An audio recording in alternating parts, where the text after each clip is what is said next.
Olá, aquele abraço, estamos começando mais um programa TVI News aqui pela TVI, canal 24.2 da sua operadora TV Cabo, nesta segunda-feira. Mais uma semana que já começou ontem, né? E nós damos prosseguimentos hoje no primeiro dia útil de trabalho desta semana. Semana que será marcada aí por acontecimentos na política, né? Política local, política nacional. Nós teremos hoje, já a partir de hoje, com a chegada dos deputados que estão nos seus domicílios, né? Eles hoje começam a chegar a Brasília e vão mexer de novo, né, com aquela PL, a famosa PL das fake news. Isso vai dar muito o que falar. Começa também essa semana a CPI, né? A CPI do 8 de janeiro, essa CPI tão falada. A gente vai comentar também aqui isso no programa. E o STF essa semana vai julgar o marco da internet. Então, a gente vai comentar tudo isso aqui no programa de hoje. Vamos falar também sobre a política local. A confusão entre o vice-prefeito e o Binho Chalon. A gente vai falar ainda desse tema aqui hoje no programa. Vamos falar também sobre o encontro que aconteceu em Ilhéus, o encontro do PT. Nós estivemos lá, né, com o nosso querido Valnei, e vamos mostrar aqui o que aconteceu lá nesse encontro do PT, nessa regional que aconteceu em Ilhéus.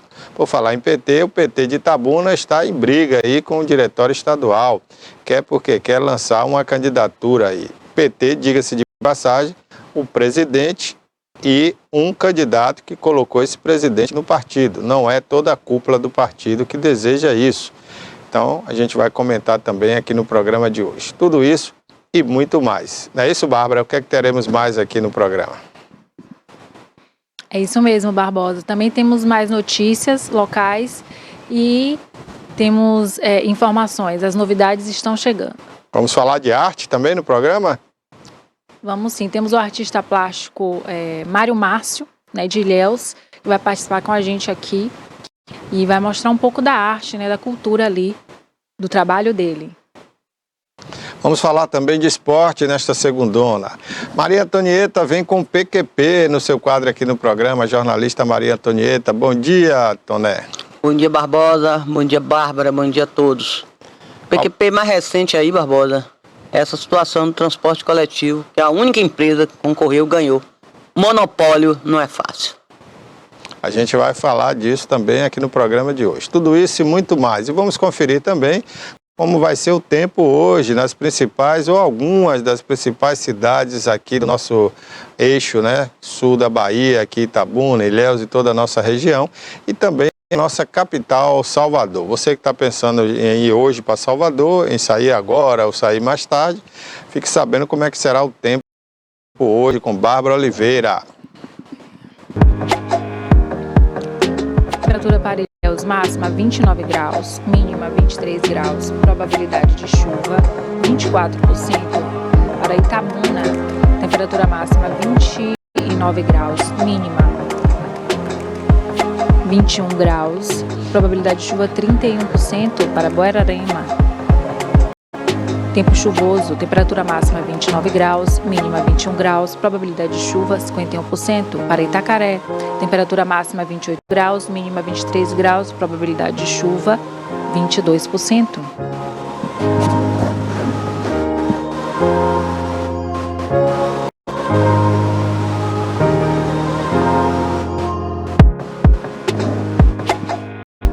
Para Itajuípe, temperatura máxima 29 graus, mínima 21 graus, probabilidade de chuva 57%. Tempestade. Para Ibicaraí, temperatura máxima 29 graus, mínima 20 graus, probabilidade de chuva 54%. Lá também vai ter chuva, tempestade. Em Canavieiras, temperatura máxima 28 graus, mínima 22 graus, probabilidade de chuva 15%. Tempo parcialmente nublado.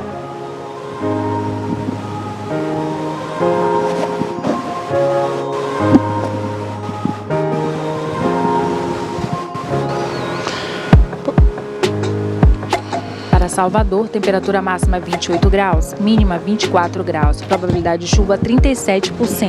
Tempestade. Porto Seguro, temperatura máxima 27 graus, mínima 21 graus, probabilidade de chuva 13%, tempo parcialmente nublado. Para Vitória da Conquista, temperatura máxima 26 graus, mínima 17 graus, probabilidade de chuva 50%. Tempestade. bem para a vitória da conquista.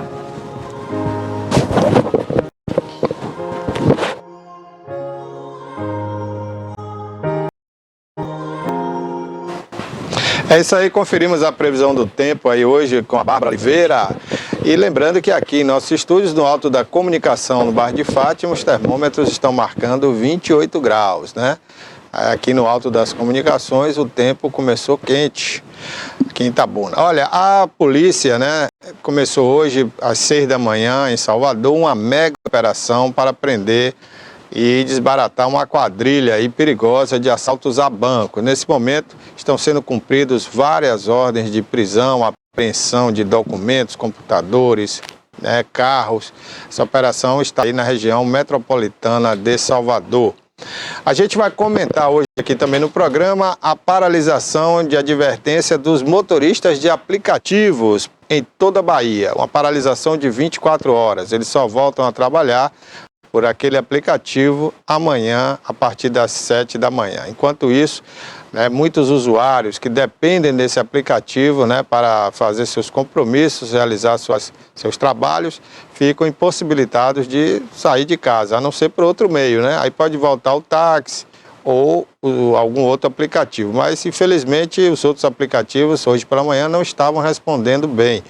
Eu, por exemplo, tentei alguns aplicativos e uma porcaria. Nenhum aplicativo estava atendendo, né? E não sei se pararam todos os aplicativos ou apenas um. Mas, pelo menos os que eu tentei, dos 3 que existem aí no mercado, não fui atendido por nenhum deles. Então, infelizmente, né, essa paralisação de 24 horas vai atrapalhar a vida de muita gente hoje, já que as pessoas se habituam, né, àquele serviço. Aí você pode perguntar, mas antes não vivia sem ele? Vivia. Mas depois se acostuma a viver com ele, fica mais difícil. Não é isso, Antonieta? Tá difícil para o usuário, né? Que é um transporte alternativo e que tem funcionado muito bem. Pois é, os motoristas se queixam, né? E a principal reivindicação deles é que o principal aplicativo foi o primeiro a ser criado, né, que é o Uber. Ele paga muito mal, ele remunera muito mal o motorista, né? Por quê? Como é que funciona isso para você que não sabe, você que nunca pegou um aplicativo? É feito um cadastro na internet por ambos os lados, né? O lado do motorista e o lado do passageiro. Você pega esse aplicativo, se cadastra. O motorista fica apto a prestar serviço e você fica apto a pegar o serviço do táxi, do carro, no caso. Aí o que acontece? Você, para se cadastrar, você tem a opção de colocar lá um cartão de crédito, né? Então, a partir desse cartão de crédito, você não vai dar dinheiro nenhum ao motorista. Você pega o aplicativo... Ou então Pix, né? Mas esse é o principal, né? O mais usado no mundo é o cartão de crédito. Então, o que é que ocorre? O aplicativo, ele recolhe todo o pagamento e depois repassa ao motorista, né? E aí, o que é que acontece? Ele só repassa 70% do valor da corrida. Então, uma corrida aí de R$30, né, o motorista fica aí com um pouco mais de R$20. A maioria vai para ele, mas ele tem despesa com combustível, aluguel do carro ou manutenção do carro, né? Os aborrecimentos no trânsito, tudo fica por conta dele. O aplicativo apenas administra através de robôs, né?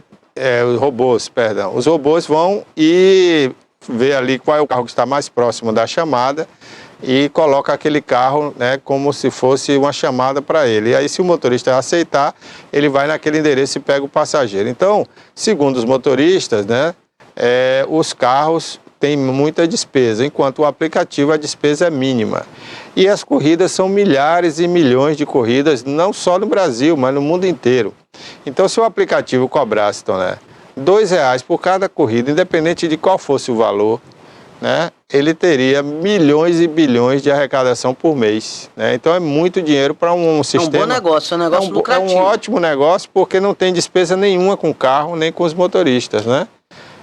Agora que o Brasil está falando aí em regulamentar essa profissão, e se regulamentar, aí os motoristas seriam uma espécie de prestador de serviço ou empregado desse aplicativo. Mas enquanto isso não acontece, essa é a melhor forma de negócio, né? Ganha todo mundo. Só que os motoristas precisam ganhar mais, porque a gasolina aqui no Brasil, principalmente, sobe constantemente, né? Os combustíveis estão subindo constantemente, e a manutenção do carro em cidades como Itabuna, por exemplo, que é esburacada, a manutenção se faz necessária em 3 em 3 meses. Esburacado e tem muito quebra-mola. E muito quebra-mola. Então os carros têm aí danificadas as suas suspensões. A suspensão. Todo dia, né? E aí troca hoje uma peça da suspensão, daqui a 3 meses tem que trocar outra. E aí o lucro vai embora. Porque além da peça tem a mão de obra da oficina, né? E tem gente que está locando carro, eu soube. Pois é, porque tem gente, muita gente desempregada, né, Toné? É. No final do governo Dilma, nós tínhamos aí quase 14 milhões de desempregados e esse número só cresceu de lá para cá, né? Houve uma queda. Houve uma queda aí. Há 2 anos atrás houve uma queda. Em 12 milhões. Depois voltou para 13 milhões de novo e agora está crescendo. Então, muita gente que tem a carteira de habilitação não tem um carro, aí usa a inteligência, aluga um veículo e vai trabalhar, né? Então ele paga o aluguel do veículo e vai trabalhar. Agora, o aluguel você já tem um problema a menos, porque a manutenção não é por conta do motorista, né? Geralmente a manutenção do carro é da locadora. Então aí o motorista já se livra desse problema. Mas o que ele paga mensalmente é muito caro para ter o carro na mão e trabalhar. Então, se ele não tiver renda, ele tem que pagar do bolso ou arrumar dinheiro em outro lugar. Tem que rodar dia e noite. Tem que rodar dia e noite para pagar o aluguel. Então é um negócio bom, é lucrativo para ambas as partes, mas hoje está melhor para a empresa do que para o motorista. Em alguns aplicativos, né? Tinha um aqui em Itabuna, mas não deu certo porque eles não conseguiram o mapa do Google, não conseguiram pagar. E aí o mapa que eles colocaram era muito ruim e não conseguia dar ali pelo GPS a localização certa do passageiro. Isso deu uma confusão muito grande e foi o motivo do fracasso desse aplicativo aqui de Itabuna. Existe um outro agora que combina-se o preço antes da corrida, mas demora muito, então as pessoas tendem a não optar por esse. E tem um outro que foi criado por um carioca, no dia de chuva no Rio de Janeiro, que foi vendido aos chineses, que é o 99, mas que presta um péssimo serviço também para o passageiro, não é bom. Então, infelizmente, o melhor do mercado no momento é o Uber, e o Uber está remunerando muito mal. E lembrando, viu, Barbosa, que também eles têm sido alvo de assaltos. Muito. A segurança é ruim, muito ruim. Não oferece para o cidadão comum, imagina, para o pessoal do aplicativo. Muito embora eles só trabalhem com cartão. Mas mesmo assim, eles têm sido alvo fácil de bandidos. Pois é. Mas tem bandido também dirigindo o carro. Esse é o problema. Tem uns que pegam a corrida, recebem o dinheiro em espécie e depois diz o aplicativo que você não pagou e o aplicativo vai te cobrar. É uma desorganização também por parte do aplicativo. Outra coisa, Toné, que eles estão reclamando agora, o Uber principalmente, ele não está informando ao motorista o destino do passageiro. Então, por exemplo, você aciona um aplicativo, você está dizendo lá para onde você vai, se você vai parar em algum lugar ou não, e de onde você vai sair. Aí o motorista do Uber fica te perguntando, e às vezes você não tem familiaridade ali com o aplicativo, você não vê a pergunta. Ele fica lá te perguntando, para onde é isso aí? Eu não sei onde é essa corrida. Né? E aí a pessoa que não viu ali a mensagem, não sabe, e eles cancelam porque você não respondeu. Está acontecendo muito.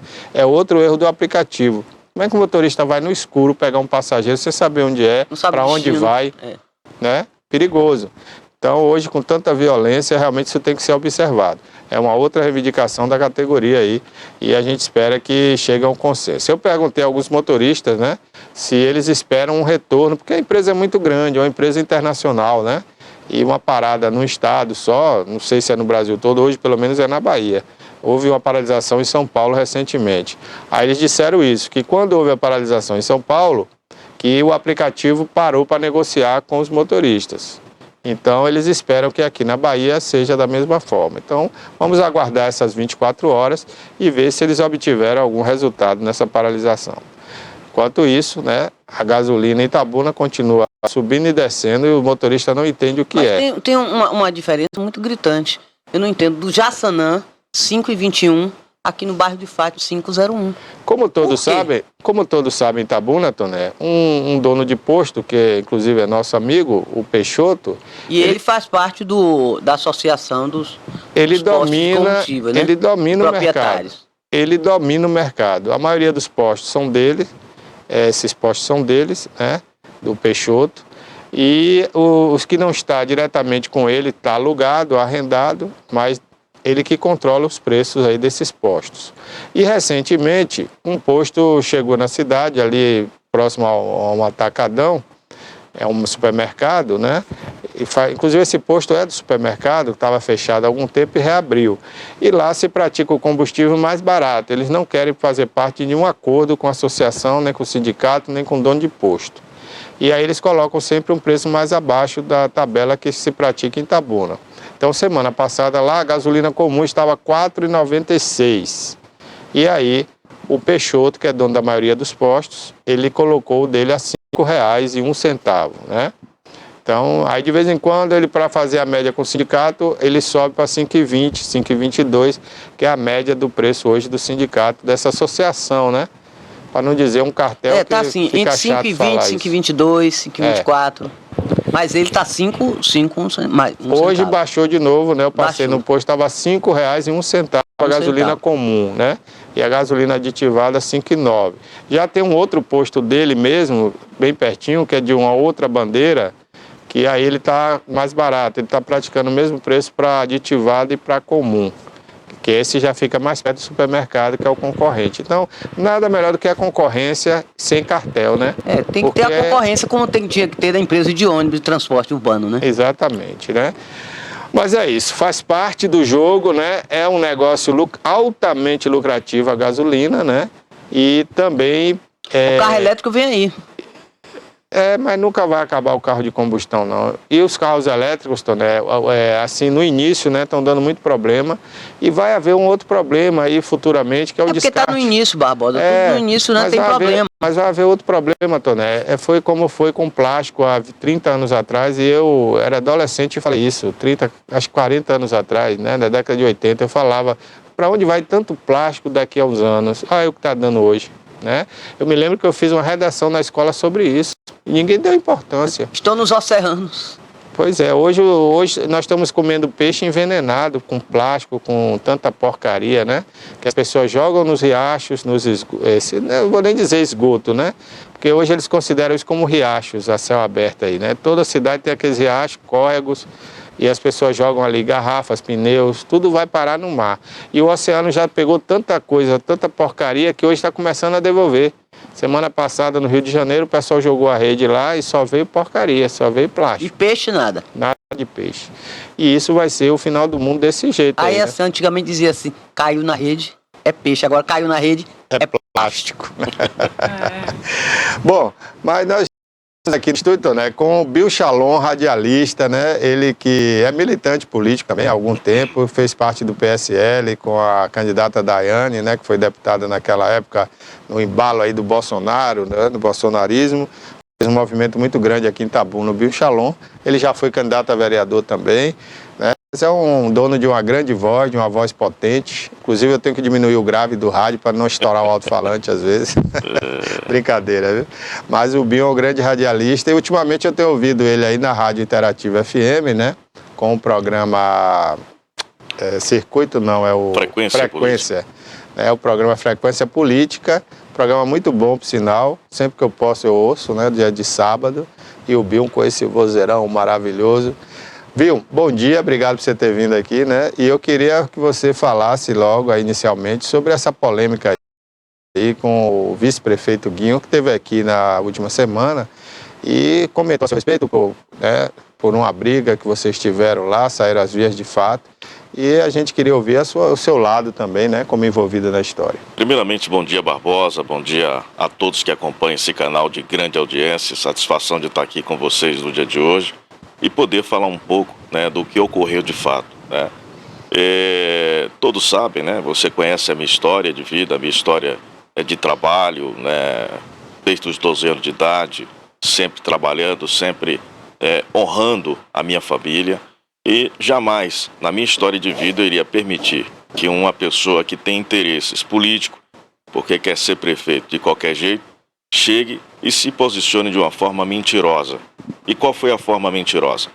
Ele foi a um café e aí um jornalista republicou a fala dele, dizendo que eu era um funcionário que não comparecia o trabalho, sendo que eu estou na prefeitura todos os dias, Barbosa. Uhum. Entendeu? Sendo que eu estou todos os dias, apenas não estou me submetendo de estar ao lado dele por conta de que ele pensa o tempo inteiro em ser prefeito o tempo todo em falar mal do prefeito, uma pessoa que me colocou ao cargo, tá certo? Então é muito complicado em relação a isso. E aí, ele fala que eu não compareço ao local de trabalho, sendo que nesse local de trabalho ele me convidou para ser presidente do partido União Brasil. Né? Foi nesse local. E por entender que o jogo dele era interesse de ser prefeito a qualquer custo, eu apenas estou do lado do prefeito, trabalho todos os dias, né? As pessoas podem acompanhar, saio da prefeitura, volta e meia, 11 horas, meia-noite, o prefeito atendendo o povo, e ele não compreende isso, né? Ele falou de algumas pessoas, se essas pessoas não se manifestaram, é uma questão delas, mas eu não aceitei, eu poderia ter ficado quieto, não poderia nem estar aqui hoje, mas eu estou aqui por conta do meu nome, por conta da honra, por conta do meu trabalho, da minha história de vida, que eu não vou permitir que um moleque que quer ser prefeito de qualquer jeito venha querer manchar de qualquer maneira. É dessa forma, Barbosa. Eu até estranhei, eu comentei aqui no programa, né? Ainda falei assim, né? Devido à denúncia dele, eu falei, poxa, Binho, eu sei que o salário aí é pouco, né? Mas você poderia ficar pelo menos umas 4 horas aí na prefeitura. Eu não sabia que você estava trabalhando. Né? Pois é, ou seja, Barbosa, eu trabalho todos os dias, estou na prefeitura, né? Tá certo? Só que eu não estou apenas à disposição dele para fazer o jogo dele. O jogo dele é porque ele quer tomar a cadeira, quer tomar a caneta do prefeito. Entendeu? Então eu acho assim, não tinha nada a ver com essa discussão. Tanto que eu chamei ele, antes de ser nomeado, tinha ele como um amigo, tinha ele como uma pessoa do partido qual eu era afiliado, União Brasil, com muito respeito. Só que eu acho que o respeito acaba quando as pessoas começam a agir dessa forma. A forma que ele se posicionou, se colocou, foi de uma forma errada. Eu acho que eu não tinha nada a ver da discussão dele com o prefeito. Se você for puxar o histórico dele, ele para ser prefeito, ser candidato a prefeito, ele briga com todo mundo. Ele brigou com o doutor Mangabeira. Ele brigou com a presidente do partido dele, Mariana. Ele brigou com o Ricardo Xavier. Velho, ele brigou com Augusto. Ele briga com todo mundo. Ou seja, o cara não consegue se posicionar e respeitar os espaços de cada um. Se eu cheguei à posição que eu estou hoje, foi através de muito trabalho, respeitando as pessoas, não falando mal das pessoas. Você não me vê no meu histórico de política, eu defamando, falando mal de A, B ou C, fazendo apenas o meu trabalho. Exatamente. E você até poderia fazer como radialista, né? Mas nunca fez. Não faço, eu não faço. Ou seja, eu poderia utilizar o programa para isso, eu não faço. Aí o que é que eu faço no programa? Dou espaço para todos, nunca falei mal dele, sendo que ele sempre agiu de uma forma errada comigo, porque na época da fusão do Democratas com o PSL, eu fui presidente, eu estava presidente do PSL. O nosso partido teve 6 mil votos. O Democratas é um partido que disputou a eleição do ano de 2020. Nós tivemos 6 mil votos na cidade. Um partido montado por mim. Um partido que eu não fazia parte da base do governo, né? Um segundo momento que o partido decidiu, né? Foi votado, eu não decido sozinho, decidiu apoiar o então candidato na época. Então, Barbosa, há um histórico de trabalho, há um histórico de resultado. Política é feita de resultado, não é de conversa, de fofoca. Quem vive de fofoca é essas pessoas que não conseguem alcançar o seu objetivo. E eu, na minha história de vida, eu sempre tenho procurado alcançar o meu objetivo. E eu acho que essa forma como ele tem adotado, ele não vai chegar a lugar nenhum. Binho, como é que foi essa sua transição, né? Eu me lembro de você como militante do partido do Bolsonaro naquela época, né? Depois a Daiane mudou, você mudou junto. Eu mudei. E quem levou o Guinho para a União Brasil? Deixa eu te falar sobre essa história. O nosso partido, aqui na região, a gente construiu um partido forte. Nós tivemos o PSL aqui, como eu te falei, na eleição de Bolsonaro, tivemos quase 4 mil votos na cidade. Daiane, aos 6 meses do governo, na alta popularidade do governo Bolsonaro, ela entendeu que não iria mais caminhar ao lado do Bolsonaro. Cabia eu, por lealdade, pela minha sinceridade, acompanhar, e acompanhei ela, por conta de algumas decisões do governo. Né, o governo prometeu na campanha fazer algumas coisas e acabou não fazendo. Né, não fazendo. Então eu achei por bem seguir o mesmo caminho que ela. Nós saímos da eleição de 2018 com 4 mil votos. E aí nós vamos preparar esse partido, Bolsonaro na alta popularidade, o PSL sendo leproso do processo eleitoral, ninguém queria se encostar no PSL, E aí a gente vai para a eleição de 2020, completamente fragilizado, por conta que um presidente da República batia no partido de manhã, de tarde, de noite. Você imagina um presidente da República falando mal de um partido. É um peso muito grande, muito grande. E aí, para mim montar esse partido foi uma dificuldade imensa, né? Não tinha muito apoio. Eu fazia parte da oposição do governo municipal. Em Ilhéus, nós montamos o partido hoje foi o segundo maior partido na cidade de Ilhéus, com quase 10 mil votos. Nosso partido a gente montou. E aí a gente veio para Itabuna. Itabuna a gente chegou a alcançar 6 mil votos. Ou seja, isso é fruto de um trabalho. Você vê que lá em Ilhéus, na base do governo, a gente teve aproximadamente quase 10, e aqui na oposição a gente chegou a 6. Isso mostra que houve um empenho, um trabalho do nosso grupo político. Agora, quando foi feita a fusão, o Democratas não sentia nada.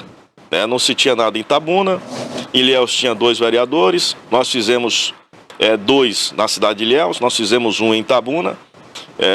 E aí a gente tinha uma política clara de resultado, de voto na urna. Não é uma política de vir aqui chegar e falar, olha, eu quero a coisa desse jeito. Não, é uma política de resultado.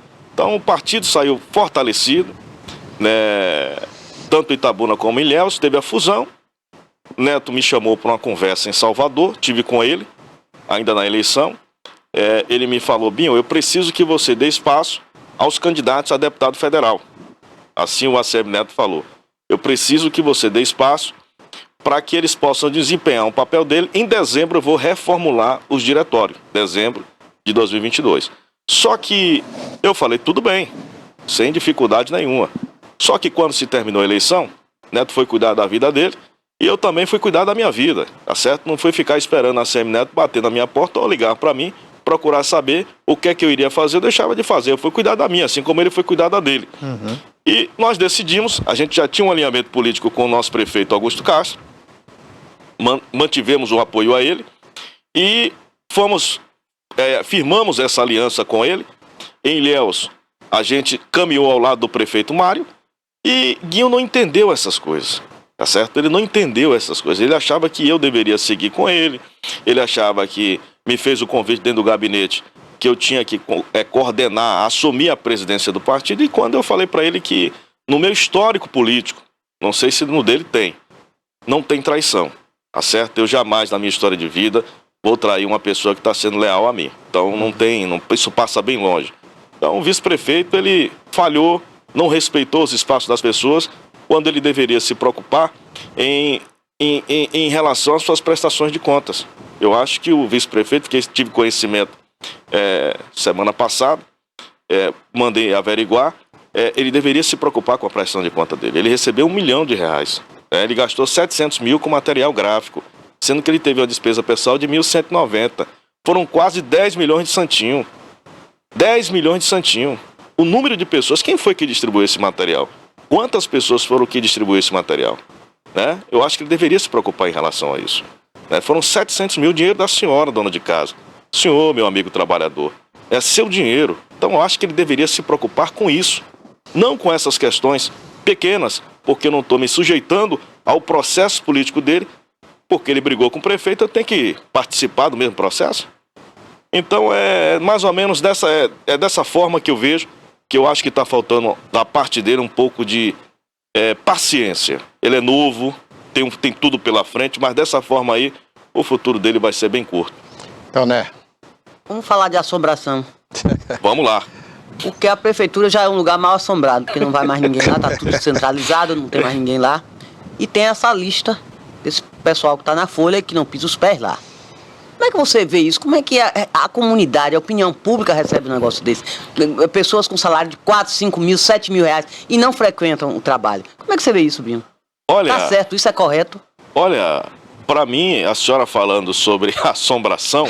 É assombração. eu posso falar por mim, tá certo? Você tá lotado lá no gabinete do vice? Eu tô à disposição do prefeito, cargo comissionado, tá certo? Aí o que acontece? Eu falo por mim, eu não tenho uma informação, aí cabe às pessoas da prefeitura vir aqui dizer se tem ou não tem. Eu tô aqui para me defender em relação a mim. Eu posso falar por mim, eu tô todos os dias na prefeitura. Agora, eu não tenho um conhecimento. Eu acho que se o vice-prefeito teve esse conhecimento, porque ele não divulgou logo quando ele iniciou? É isso que eu ia falar. Por que ele veio divulgar agora? Só porque houve agora? essa cisão com o prefeito. Só agora, porque quando está chegando o processo eleitoral, quer falar do prefeito? Quer dizer que o prefeito tem fantasma aqui, não sei quem. Por que não falou antes? Eu tenho diversas informações do gabinete dele. Eu tenho diversas. Mas eu tenho que ter responsabilidade antes de abrir a minha boca e falar. É uma coisa que eu tenho. Tem que provar, né? Eu tenho que provar. Um exemplo, quando eu pergunto, eu não estou dizendo que ele é marginal, que ele roubou, que ele fez isso e vice-versa. Mas é uma conta que não fecha. Ele tem que vir explicar para o povo. É uma pergunta que eu faço para ele.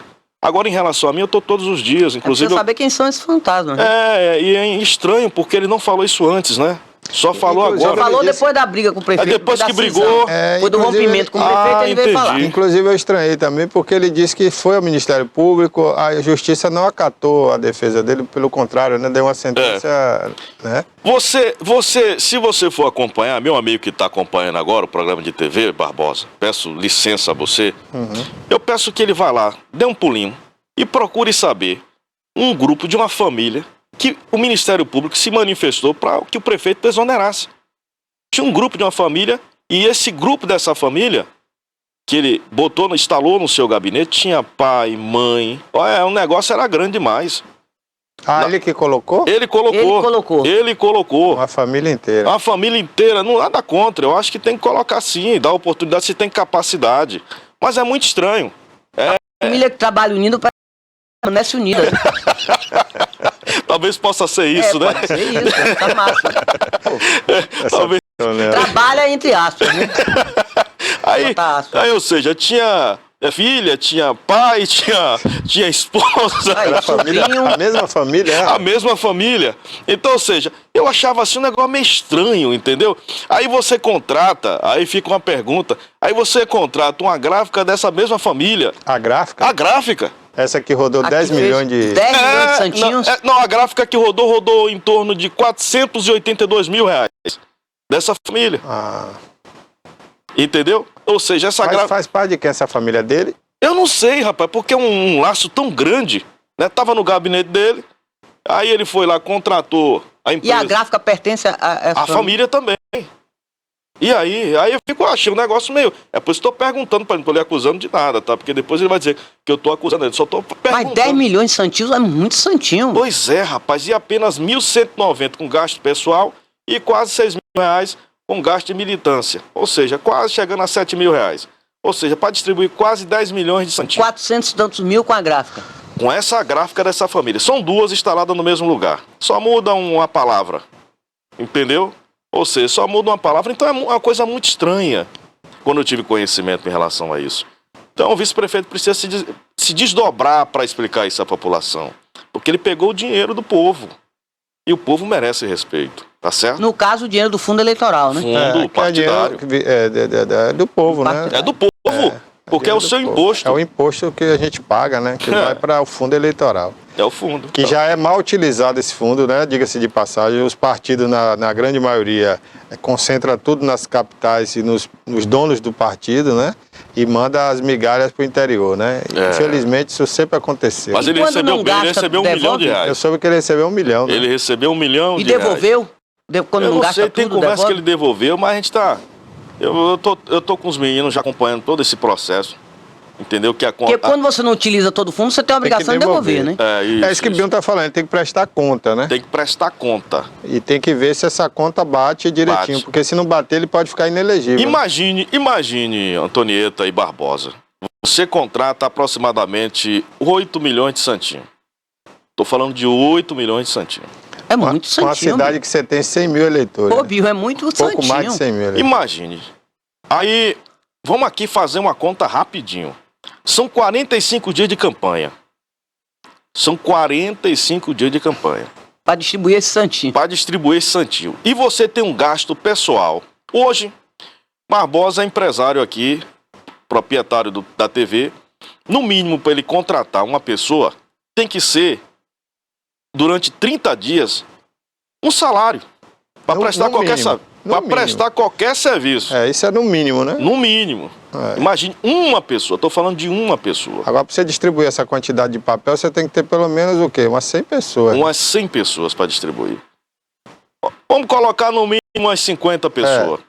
Ou seja, essa conta precisa entender Não bate. essa mágica. E ele só entendeu? gastou R$1.000. Ele gastou o gasto pessoal dele que está lá declarado, 1.190. O resto foi tudo em gráfica? Ele gastou em gráfica 700 mil, material gráfico. Então ainda sobra aí 300 mil. Aí eu tô terminando de destrinchar com o pessoal que ele gastou 50 mil, 51 com posto de combustível e várias outras... mas o que me chamou a atenção foi a questão gasto pessoal, né? O gasto pessoal e a gráfica. Eu fiquei assustado, rapaz. E quem foi a gráfica que fez esses quantos? 8 milhões disso aí? Olha, as duas gráficas... As gráficas São duas gráficas. São três. Três gráficas. Mas teve duas que me chamou a atenção. As duas que me chamou a atenção faz parte de uma família que ele instalou no gabinete dele. A mesma família que trabalha lá na assombração. Aí é você que tá dizendo, pra ele não dizer que foi eu, tá? Na casa mal assombrada. Aí é você que tá dizendo. Então, aí o que me chama a atenção, por exemplo, ele contratou a empresa dessa família que o Ministério Público tinha pedido o afastamento, ele contratou 482 mil de material. 408, quase R$500 mil. Rapaz. Com essa família. Ou seja, eu preciso entender dele porque essa família dividiu o valor. Aí a senhora, é claro, eu sou cidadão, pagador de impostos, né? Assim como você, Barbosa, os demais aqui são pagadores. Eu preciso entender dele o porquê dividiu o valor, sendo que a empresa é no mesmo lugar. Dividiu esse valor? Dividiu em uma e na outra. Ficou 200 e alguma coisa para um e 200 e alguma coisa para outra. Sendo que a empresa está no mesmo lugar. A empresa é o mesmo endereço. O mesmo endereço. Mas tem dois CNPJ. Tem dois CNPJ. Aí o CNPJ, dois CNPJ, mas no mesmo endereço. No mesmo endereço. Só mudam, você vai lá no cartão de CNPJ da empresa, só mudam a palavra, mas no mesmo lugar. Você entendeu? Entendi. E aí, essa família que estava instalada no gabinete dele, que o Ministério Público pediu o afastamento, a exoneração, foi a mesma que ele contratou o pessoal da gráfica. Aí eu preciso entender essas coisas, por que dividiu? E esse foi o motivo que ele brigou com você, chegou às vias de fato? Rapaz, sim, porque ele queria que eu fizesse parte do processo dele. Eu não tenho como ficar no gabinete, imagine, você é dono da TV, você me contrata, você me chama, Binho, você vai estar aqui à minha disposição. Aí você tem aqui Antonieta, que é a gerente, mas a Antonieta fica o tempo todo dizendo: Barbosa não vale nada, Barbosa é uma pessoa que realmente vai perder a TV. Como é que eu vou me sujeitar a ficar ao lado de Antonieta? Me diga aí.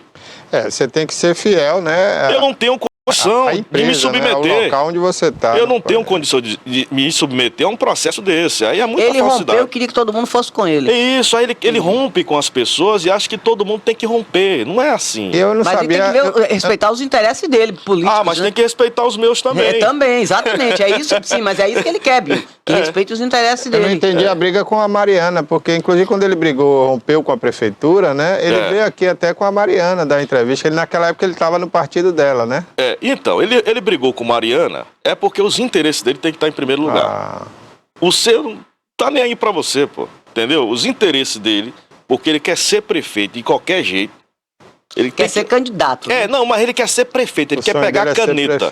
Eu vou conversar com o Augusto qualquer dia desse, vou dizer, rapaz, deixa ele pelo menos ficar uns 2 dias aí. Porque pelo menos ele vai se acalmar um pouco. Entendeu? Ele vai se acalmar e vai aprender que as coisas são construídas com o tempo. Tudo na vida é construída com o tempo. Olha, você pega a história de vida de Barbosa, você vê quem ele é hoje, né? Você vê aonde é que ele chegou. É tempo. Tudo é tempo. É tempo, amigo. Não é de uma noite pro dia, né? Não é fácil. Não é fácil. Então, quem era Binho Shalom? Quem era Binho Shalom? Binho Shalom era um trabalhador que trabalhava na loja, Barbosa sabe disso. Eu tô aqui com um apresentador que ia comprar lá na loja que eu trabalhava. E me via todos os dias. Entendeu? Todos os dias, ou seja, eu trabalhava numa loja de instrumento musical e que todos os dias eu estava lá, esperando o tempo, o processo do tempo. Quando eu saí daqui, Antonieta Barbosa, e fui aprender a fazer rádio no Rio de Janeiro, porque aqui em Itabuna eu enfrentei algumas dificuldades e fui para o Rio de Janeiro passar um tempo lá. Quando eu fui para o Rio de Janeiro, foi um processo desgastante, porque lá o pessoal não gosta muito de locutor baiano. Então a gente, pelo sotaque, pela forma de falar, então eu tive certo preconceito, né? Eu tive muita dificuldade. Eu era o último a falar. Eu era o último para ler um texto. Eles botavam você para ler um texto, e aí eu era o último. Olha o sotaque do baiano. Vai lá, baiano. Era assim, a gozação. Vai lá, baiano. Eu ia. Ou seja, chegava lá e tal. Comecei. Poxa, toda vez que eu ouvi aquela palavra que eu não ia chegar a lugar nenhum, eu continuei na persistência. Conheci diversos comunicadores, Clóvis Monteiro, Renato Castro, diversos outros da Rádio Tupi. Ou seja, pessoas queridas que me deram a oportunidade. E uma vez o Renato Castro, que foi da Rádio Tupi, ele chegou para mim e falou: Binho, vou lhe dar um conselho. Comece a gravar você. Cara, quando eu fiz a minha gravação, eu me odiei. E comecei procurando a perfeição a cada dia. Então, ou seja, mas eu tive que respeitar o processo do tempo. É o processo. Não adianta você chegar agora porque eu quero ser prefeito, que eu tenho que passar por cima de todo mundo. Voltando para cá. É questão de tempo. Ele é novo. Eu acho que a mãe dele precisa chamar ele depois, botar ele assim no sofá e falar: meu filho, tenha paciência, tenha fé em Deus. A ansiedade é ruim, né? É ruim, acaba, destrói as pessoas. Mas as pessoas têm que ter responsabilidade naquilo que fala. Não pode ficar falando das pessoas coisas que não existem. Principalmente de mim. Eu tô aqui por quê? Eu tô aqui porque eu não aceito. Porque eu trabalho todos os dias. Então não devo nada a ele. Agora eu acho que eu fui tirar a satisfação dele como homem. Não como político. Chegaram a brigar mesmo? Não chegou. Ele queria sair na mão comigo. Na porrada? Ele queria. O vice-prefeito.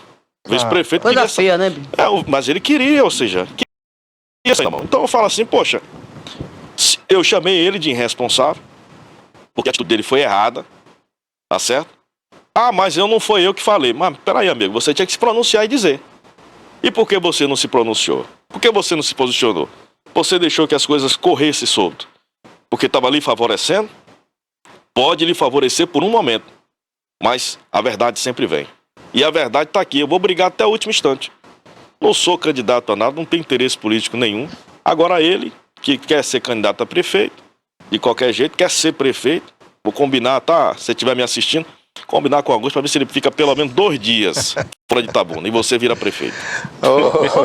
Ô, Binho, agora eu não sei, rapaz, não conversei ainda questões políticas com ele, né, com o Guinho, mas eu acho assim, rapaz, o Guinho, ele disse que foi enganado, na verdade, né, porque ele queria ajudar a esposa do prefeito, apoiar ela como candidata, depois saiu até para ser federal para ajudar a Andréa Castro, né, depois ela acabou não sendo candidata e ele ficou a ver navio. Mas eu acho que falta no Guinho esse entendimento, além da ansiedade que você citou aí, né, que ele quer agora já de ser o prefeito, mas falta a ele esse entendimento político, jogo de cintura, né, para sentar, conversar, né? Inexperiência um pouco, não? Não, porque a experiência se adquire com o tempo, né? Mas não precisa. Mas ele é novo nisso.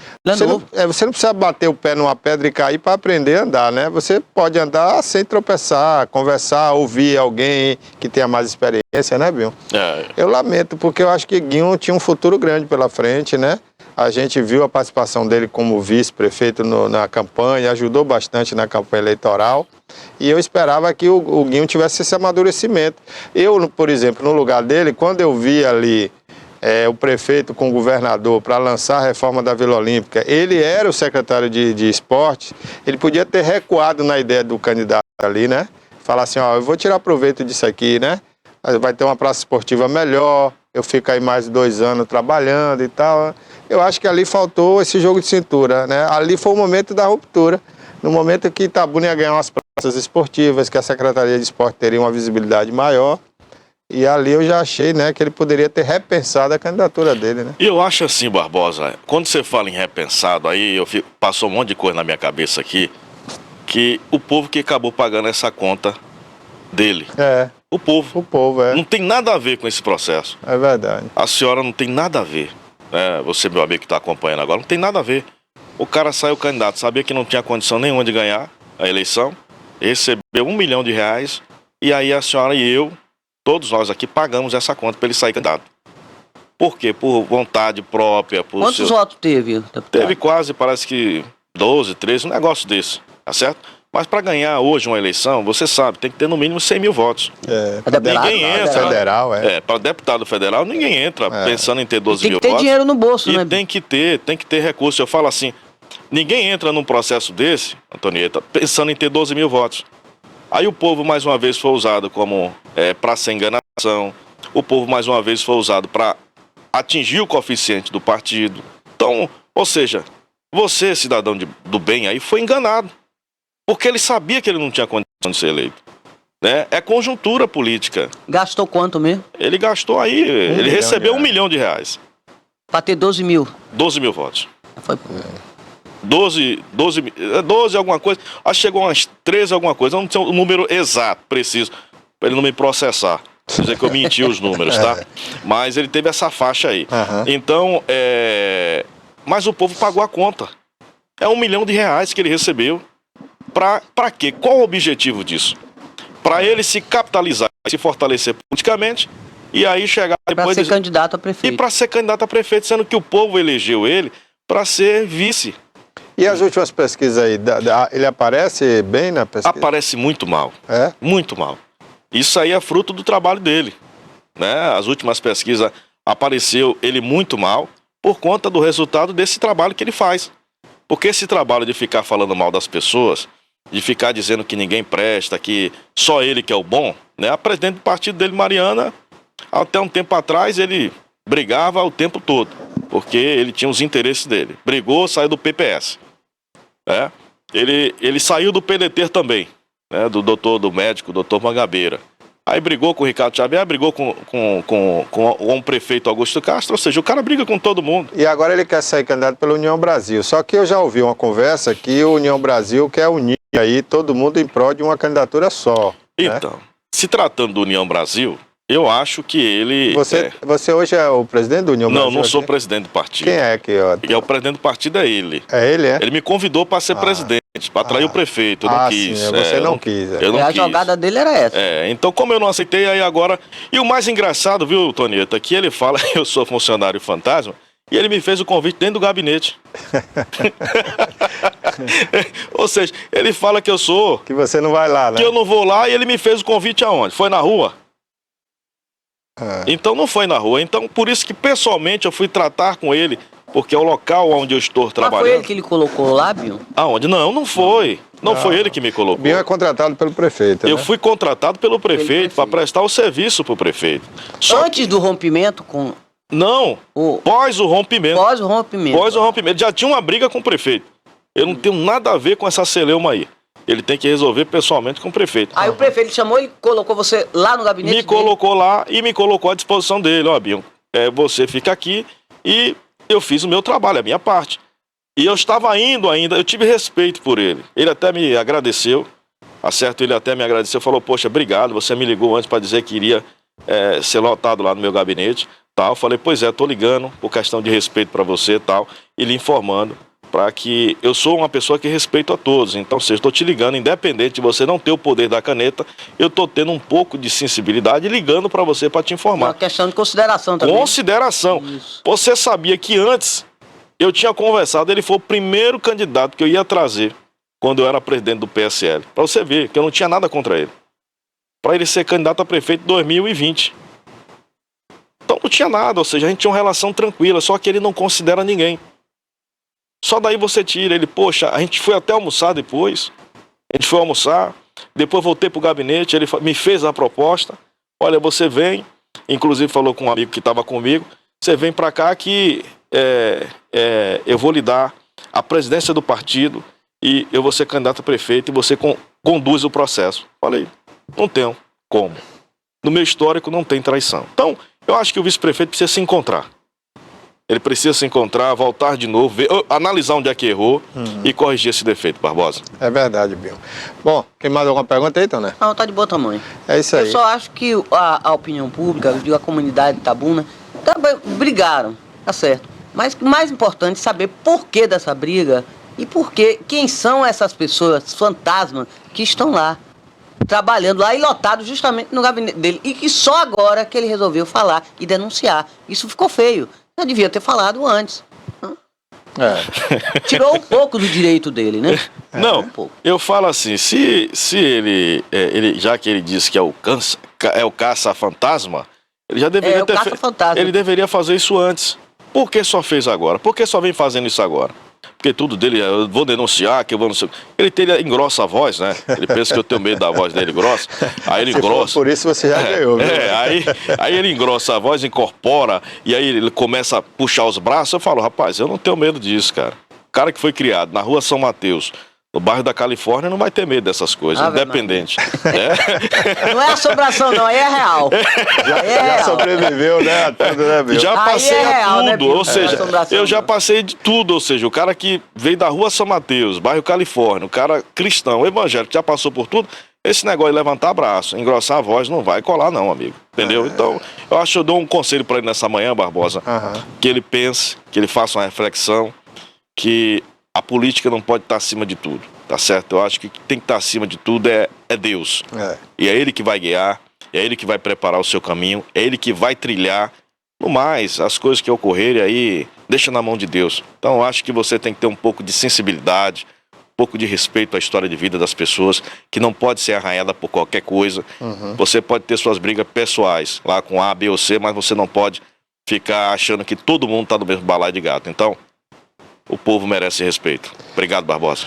Bem, obrigado por você ter vindo aqui ao programa. Pena, né? A gente lamenta que foi nessas circunstâncias, né? Mas eu quero que você volte aqui um outro dia para a gente falar de política. Tem mais coisa para a gente conversar. Inclusive o programa de Binho, você já ouviu, Frequência? Já. É sábado, bom, né? É sábado, bom. Eu, às vezes, eu não posso ouvir, né? Porque tem uns afazeres. Tem a participação do João Mateus, não é isso? Mas eu assisto muito o programa de Binho. Muito bom, Binho. Obrigado. A gente está sempre ali na Rádio Interativa, em rede com a Rádio Difusora. E é um prazer, Barbosa, ter você que é um dos grandes profissionais da TV, também do rádio. Obrigado. Tem uma vasta experiência, Antonieta, aos demais que aqui se encontram. É uma satisfação imensa e o nosso programa está sempre ali, aos sábados, de 10 às 12, na Rádio Interativa, em rede com a Rádio Difusora. E ter vocês como ouvinte, para mim, é uma honra. Agora fuja de coisa mal assombrada, viu? Deixa pra lá, vamos falar da real. É verdade. A real é Itabuna, isso que é verdade. Cidade. Um abraço, obrigado, gente. Obrigado a você, Binho. Volte sempre aqui no programa, viu? Às ordens. Conversamos aí com o radialista, né? Binho Shalom, essa voz bonita aí, né? Que está no rádio todos os sábados, às 10 da manhã, na Rádio Interativa, como ele falou aí, a Difusora em cadeia aí também, né? A Rádio Difusora AM. Eu confesso que eu nunca mais ouvi a AM, rapaz, porque meus rádios hoje não pegam mais a AM, né? Os rádios já vêm tudo com Olha FM. o preconceito. Não é preconceito. Quando você nasceu, tinha rádio AM. É verdade. Eu comecei no rádio AM, então, né? Mas é que eu não consigo mais ouvir o rádio AM. Às vezes eu boto na internet para ouvir, né? Mas o delay às vezes rádio é grande. AM é mais povão. Por exemplo, o jogo do Bahia com o Flamengo, eu tentei ouvir através do rádio também, que eu gosto, né? Mas quando você compara o que está acontecendo na televisão, que hoje a televisão, pelas compressões do HD, já vem com delay também, né? Você bota o rádio, você vai comparar, o narrador vai narrar depois de 10 minutos que aconteceu o gol. Aí você não consegue mais ouvir as duas coisas, né? Mas fora isso, eu gosto muito do rádio AM. É uma pena que os receptores hoje não estão vindo com a mesma qualidade de antes, né? Para você ouvir o rádio AM. Mas eu ouço muito na Interativa, o vozeirão do Binho Shalom aí, gosto muito do programa. Aliás, eu acho que Itabuna é uma das poucas cidades lá na Bahia que tem programa político como aqui tem, né, Binho? É verdade, eu não conheço em outra cidade. E que tem audiência, que o povo gosta. Tem audiência, o povo ouve aí, muito mesmo. Inclusive aqui, outro dia tinha uma obra aqui na frente, né? Quando eu chegava aqui, o pessoal estava ouvindo ali Interativo, o programa de Binho, dá aquele eco, aí na frente. Então, Binho, parabéns a você, viu? E estamos sempre aqui à disposição. Volte sempre aí para a gente participar e falar de outras coisas. Falar de outras coisas, sem assombração, viu? Bárbara Oliveira. Agora temos Raquel Rocha falando sobre cinema, uma razão de viver, uma razão para viver. Olá, telespectadores do TV News, e hoje a dica é de cinema. Brief, uma razão para viver. Filme britânico de 2017, dirigido por Andy Serkis. O elenco é estrelado por Andrew Garfield, de O Homem-Aranha e Até o Último Homem, e Claire Foy, que fez a Rainha Elizabeth em The Crown. Eles estão nos papéis principais de Robin e Diana Cavendish. O ano é 1958. O jovem casal Robin e Diana estão esperando seu primeiro filho. O início do filme mostra o apreço de Robin pela vida, pelo movimento, pelos esportes, por viagens, por aventuras. Durante uma viagem ao Quênia, Robin contrai poliomielite e fica totalmente paralisado do pescoço para baixo. Não consegue nem respirar sozinho. O prognóstico é de que ele jamais sairá da cama e não viverá por muito tempo. Ao saber de sua condição, Robin sente vontade de morrer, se vê perdido, aprisionado no hospital com pessoas também presas à cama, nas mesmas condições que ele. Ele não fala, não olha para a esposa e nem para o seu filho quando este nasce. Aos poucos, a persistência e o amor de Diana o ajudam a ter outra visão. E Robin descobre que não tem uma, mas que tem muitas razões para viver. Robin pede para ir para casa, algo que parecia impossível. Até então, todos os pacientes com pólio viviam o resto de suas vidas presos à cama do hospital. Os médicos alertam que ele vai morrer, mas mesmo assim, a esposa o tira do hospital. Uma vez em casa, ele não quer ficar preso à cama. Então, um amigo constrói para ele o primeiro protótipo de uma cadeira de rodas com um respirador. Mas Robin quer mais. E aquele homem que parecia condenado a viver numa cama de hospital até morrer, torna o impossível possível. Brief já seria uma inspiradora obra de ficção, mas acreditem, é baseado na história real de Robin Cavendish, o homem que ficou paralítico do pescoço para baixo após ter contraído poliomielite aos 28 anos de idade. O roteiro é assinado por William Nixon, de O Gladiador e Os Miseráveis, enquanto a produção é de Jonathan Cavendish, filho de Robin, que viu de perto a superação do seu pai. O filme é cheio de momentos comoventes e tensos. Há um momento em que ele volta para o mesmo quarto de hospital em que ele estava internado e ele vê as pessoas ali sofrendo de poliomielite presas à cama. Outro momento de grande tensão é quando, numa viagem à Espanha, seu respirador automático falha e eles precisam acampar por horas com o respirador manual, aqueles que ficam apertando, aguardando um engenheiro chegar da Inglaterra. Em uma conferência na Alemanha, em que Robin tenta angariar fundos para a construção de mais cadeiras, ele vê pessoas na mesma condição que ele, presas em gavetas. Robin se torna um símbolo de superação e inspiração para todas as pessoas com poliomielite de sua época. Brief é tocante, sensível e muito bem escrito. Prende sua atenção do início ao fim. Um filme que produz reflexão, emoção e nos lembra o quanto vale a pena viver. Recomendo. Raquel, muito obrigado pela sua participação. Raquel Rocha, Luz Câmera Arte aqui no programa TV News. E Raquel volta aí na próxima sexta-feira, né? Vamos falar de vamos falar de psicanálise aqui no programa e também vamos dar dica aí para o seu final de semana no Luz Câmera Arte. Bom, a gente vai conversar agora aqui no programa sobre um tema muito importante, gente, que é a enfermagem, né? Você, quando vai para um hospital, na verdade, quem cuida de você como paciente não é só o médico. O médico apenas prescreve, receita, consulta, mas o tratamento em si, o cuidado é do profissional de enfermagem. Aí você tem dois tipos de enfermagem, né?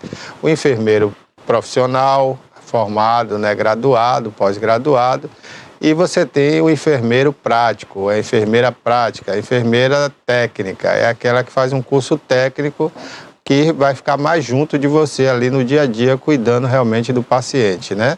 Porque o enfermeiro mais técnico, o graduado, né? Ele não fica ali muito no leito. Quem fica mais próximo ao leito é o técnico. E esse enfermeiro, ultimamente, né? Há muito tempo já, né? Que ele vem, assim, procurando uma valorização profissional, né? Essa valorização na forma de um bom salário, uma boa remuneração. Na última gestão, né, da Câmara de Deputados e do presidente Bolsonaro, houve aí um novo piso, um novo teto para o enfermeiro. Mas na época não se cumpriu esse piso em função de não estar preparado no orçamento, né? Não fizeram orçamento para isso. O novo governo garante aí que vai cumprir esse piso salarial para os profissionais de enfermagem. Essa semana aqui em Itabuna está sendo comemorada a Semana da Enfermagem.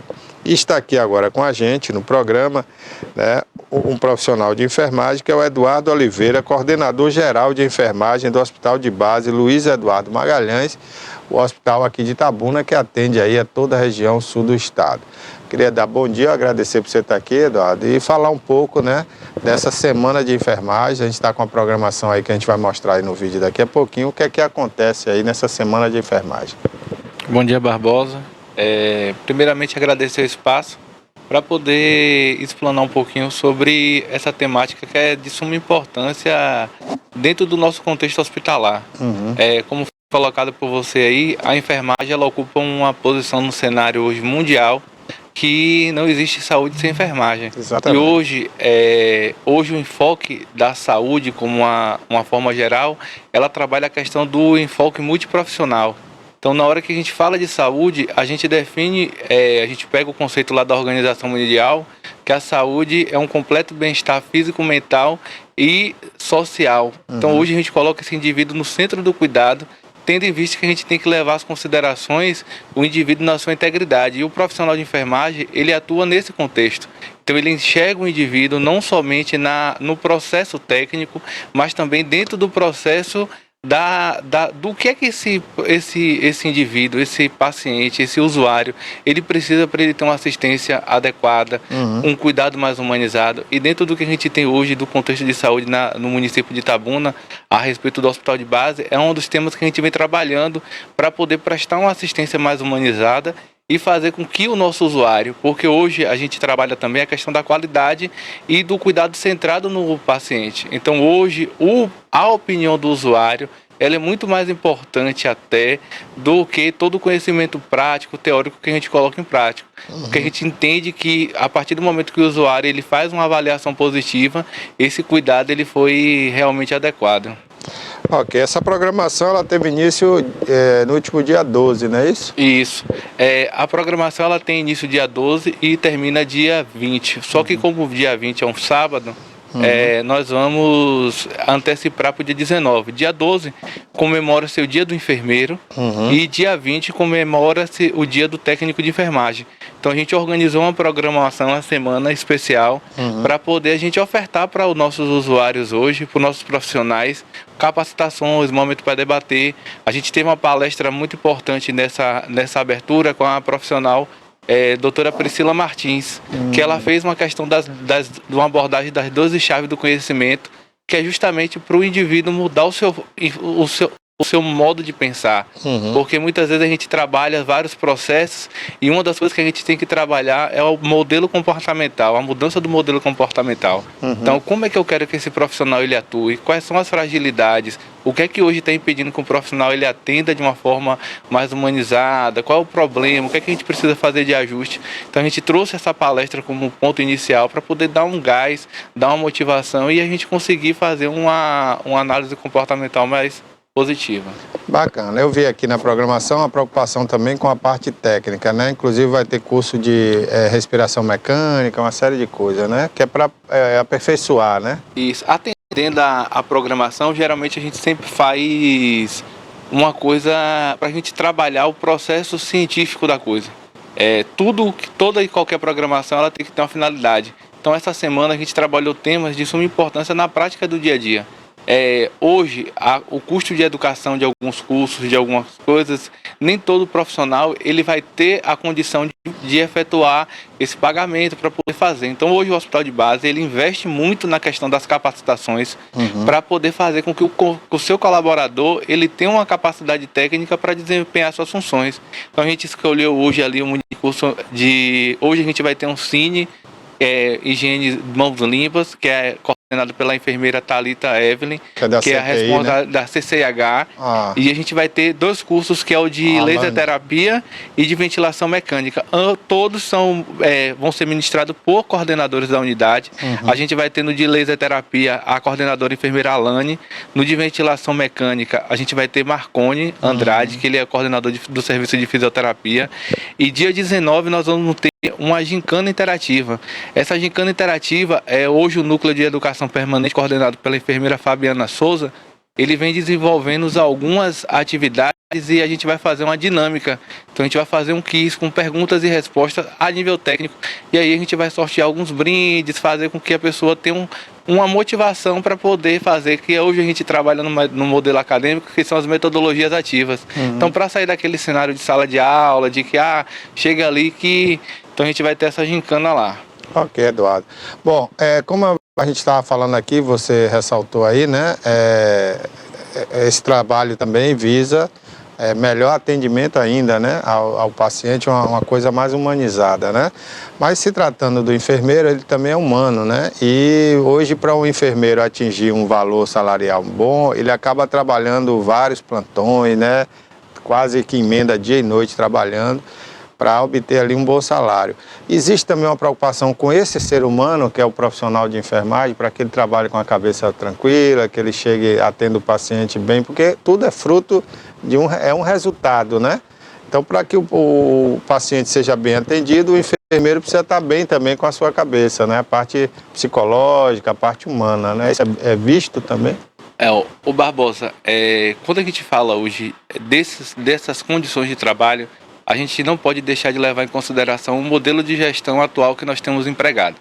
Hoje eu falo com propriedade a nível da gestão municipal, do prefeito Augusto Castro, em relação à diretoria da presidência, que é nosso presidente lá, Roberto Gama, nosso presidente, diretor técnico e médico, doutor Fernando e doutor Paulo, e o administrativo Vlades, que são pessoas hoje que estão engajadas não somente na questão de proporcionar, mas de atender uma finalidade.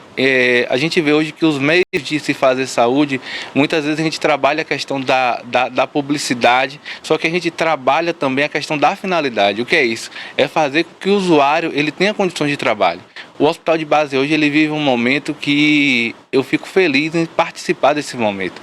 É um hospital que hoje está sendo reconhecido nacionalmente. Hoje a gente tem um programa ali nas emergências, que esse programa ali nas emergências ele veio para poder melhorar todos os fluxos que a gente tem dentro do hospital e fazer com que a pessoa não tenha desperdício de tempo. Então hoje o profissional, para ele ter essas condições de trabalho, a gente precisa ter um modelo de gestão que seja sensível às necessidades do indivíduo. Então hoje eu digo que boa parte do êxito que a gente adquiriu dentro da unidade se dá justamente por essas pessoas que estão à frente, que são pessoas que geralmente não estão no contato direto, mas estão ali trabalhando para que os processos aconteçam. Eduardo, eu queria muito agradecer a sua vinda aqui, né? Agradecer também a imprensa que está aqui representada, né, pela Karina, né? Karine, né? Karine. Muito eficiente a Karine, né? Karine é um ponto de apoio fantástico. Com certeza. E eu queria deixar aí o espaço para você acrescentar algo aqui que você queira falar sobre esse evento, essa semana, né, do enfermeiro. A priori é agradecer mesmo a oportunidade. Esse momento que a gente está ofertando lá no Hospital de Base é um momento que a gente vai fazer um processo de integração.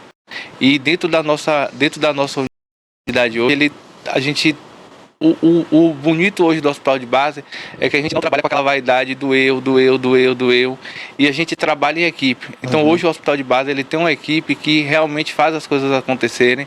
Então assim, eu queria agradecer a todos os coordenadores, todos os colaboradores, todos os profissionais que, se eu for citar nome, eu não saio daqui hoje, mas que tem um papel de suma importância dentro da nossa instituição, porque quando a gente trabalha com a saúde, a gente pode debater saúde em diversos cenários, só que a gente só vai entender saúde na hora que a gente estiver dentro do processo, ou como usuário, ou como profissional.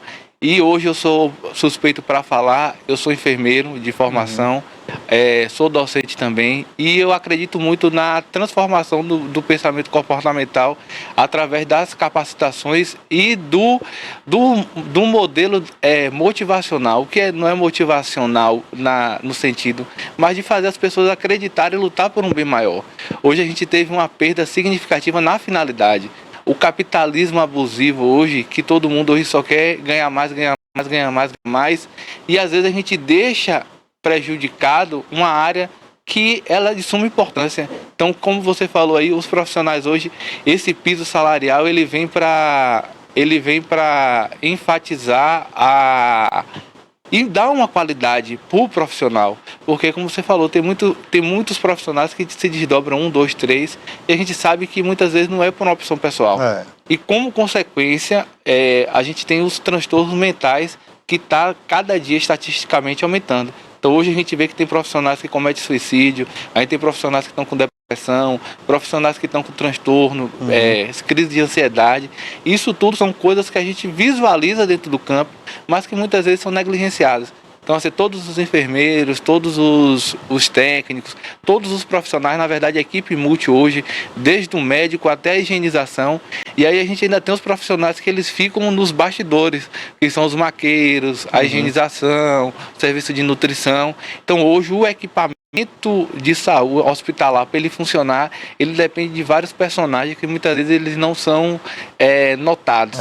Então, assim, São anônimos, né? São anônimos, na verdade, e a gente precisa muitas vezes trazer ele para ele se tornar protagonista, porque a relevância dos serviços que eles prestam para a nossa comunidade é gigantesca. Ô Eduardo, agora sim, tem a questão salarial que é muito importante, claro, para a categoria, mas que outro tipo de prioridade você poderia falar para a categoria que são importantes? Vocês poderiam reivindicar ou estão reivindicando? Na realidade, a gente trabalha também com a questão da carga horária. A jornada, né? A jornada de trabalho, que geralmente hoje o que seria preconizado seriam 30 horas semanais. Quantas horas? 30 horas semanais. E algumas instituições e outras a gente tem um regime de 40, algumas têm um regime particular, mas isso depende do modelo de gestão que a... O hospital público cumpre isso, essa jornada? O hospital de base hoje, ele é privilegiado. É dentro do hospital hoje que... A nível da categoria dos enfermeiros e técnicos, que tem a melhor carga horária. Então, o hospital de base hoje, ele já trabalha com a carga horária de 30 horas semanais para o enfermeiro e 36 horas para o técnico de enfermagem. Então, a carga horária hoje, ela já é adequada.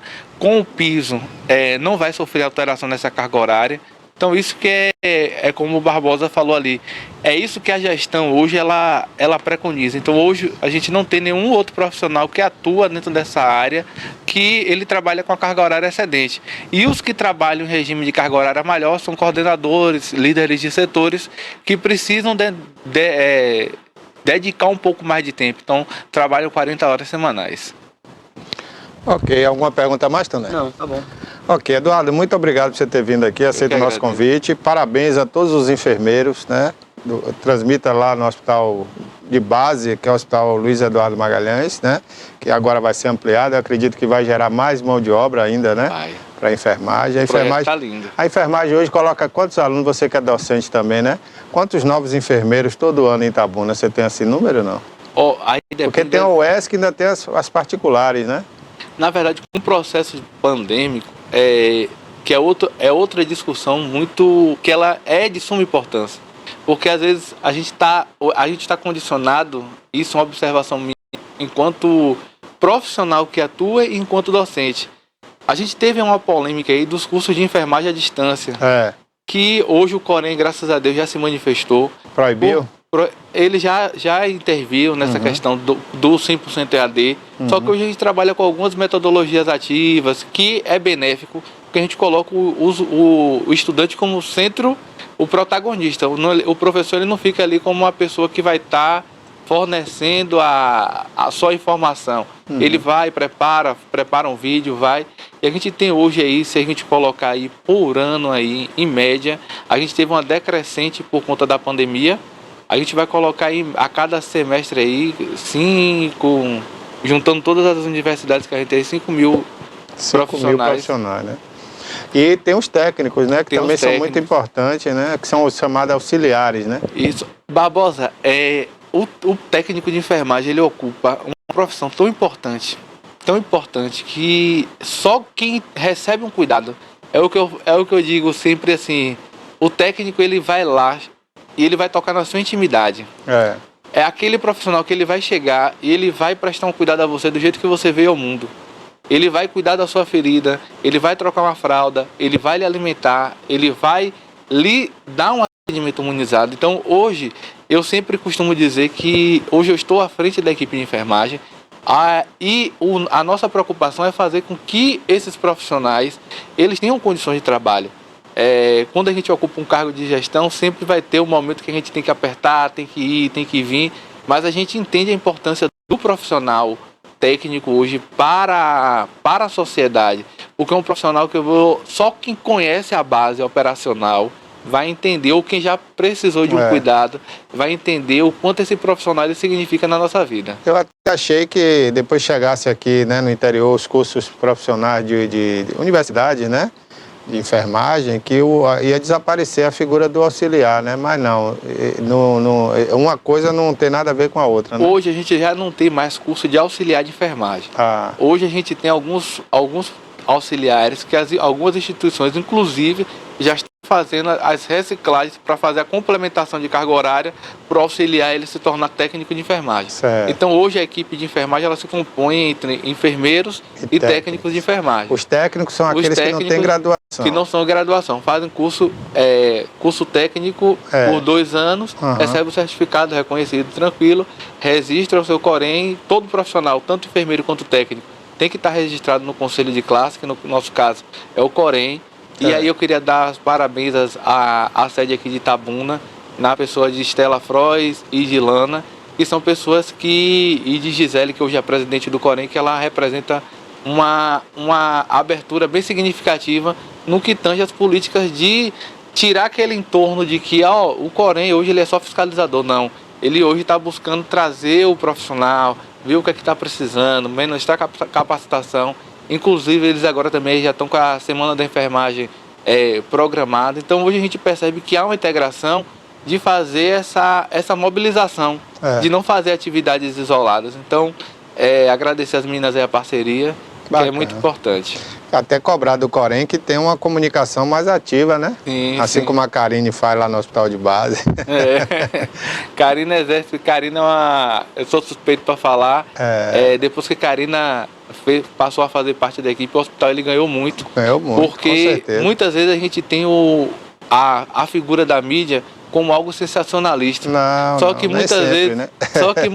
só que muitas vezes a gente tem que mostrar as ações. Isso. Se nós não conseguirmos mostrar as ações, a população ela não vai saber o que está acontecendo. Exatamente, E assim, o direito à resposta, o direito ao questionamento, o direito é de todos. Então, eu visualizei que o hospital de base está acontecendo isso. Não aconteceu comigo, o que aconteceu? Porque tem situações isoladas. Exatamente.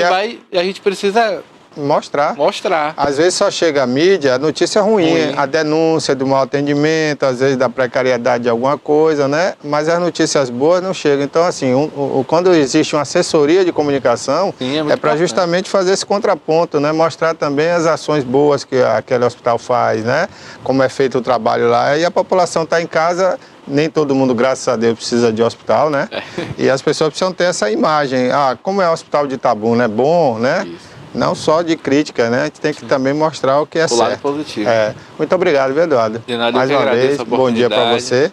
E parabéns a todos os enfermeiros aí, representados aqui por você. Muito obrigado pela oportunidade. Valeu. E o espaço está aberto aqui, eu queria até deixar para o Corém também vir aqui depois falar, né, sobre a categoria, principalmente aqui em Itabuna, né? Nós tivemos vários problemas, outro dia tivemos uma paralisação na Santa Casa, né? Então, o Corém que representa essa categoria, que não só fiscaliza, como você falou, né? Nacional, interessante. Já está sendo pago o piso? Ainda não. Ainda não? Mas o governo aí atual diz que garante, né? Que vai pagar, inclusive já está separando dentro do orçamento, né? A verba. Esperamos que isso aconteça, né? Vamos aguardar aí assim, nos próximos capítulos. Tá bom, Eduardo. Obrigado. Bárbara Oliveira. Temos o Valnei aqui numa matéria falando com a gente, não é isso, Rafa?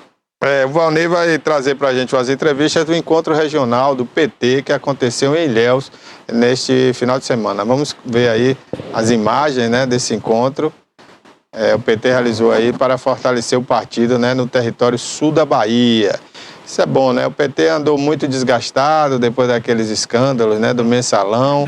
Também teve o mensalão, qual foi outro escândalo? O Petrolão, né? Petrolão. Então, Tudoão. Então o PT se desgastou muito e ficou aí um tempo, né, no esquecimento, né? A questão do PT. Ficou no esquecimento e as pessoas não queriam mais filiar o partido, né? Tinha uma aversão ali ao PT, mas depois o Supremo Tribunal Federal, através do Fachin, recolocou, né, o Lula na cena, né, da eleitoral, tirou dele todos os processos e o Lula reergueu o PT. Hoje o PT é forte de novo, está se tornando mais forte ainda, né? E agora muita gente quer voltar ao PT, quer se filiar ao PT, né? Tem gente brigando para ser candidata aí pelo PT, a prefeito da cidade, inclusive aqui em Itabuna. Então o PT está ficando mais forte de novo. E é bom para a nossa democracia, é bom que isso aconteça, né? E espero também que aqueles errados que fizeram muito mal feito ao país, que roubaram muito aí na Petrobras, né? E aqueles deputados que se envolveram no mensalão aprenderam a lição e eu espero que daqui por diante... E aquele da mala de dinheiro? Não, e tem aquele da cueca, né? O da cueca e as malas de dinheiro no apartamento ali? Não, ali não era do PT. Ali foi do MDB, ali é do MDB, né, Gedel. Da base aliada. Ali foi o Gedel. Mas o PT em si teve muitos problemas, né, e a gente espera agora que eles aprendam a lição e não banque mais o menino traquino, né. PT, saudações. Mas tem entrevistas aí, Valnei fez algumas entrevistas lá com o pessoal do PT em Ilhéus, nesse encontro regional. Vamos ver aí, vamos ouvir, né.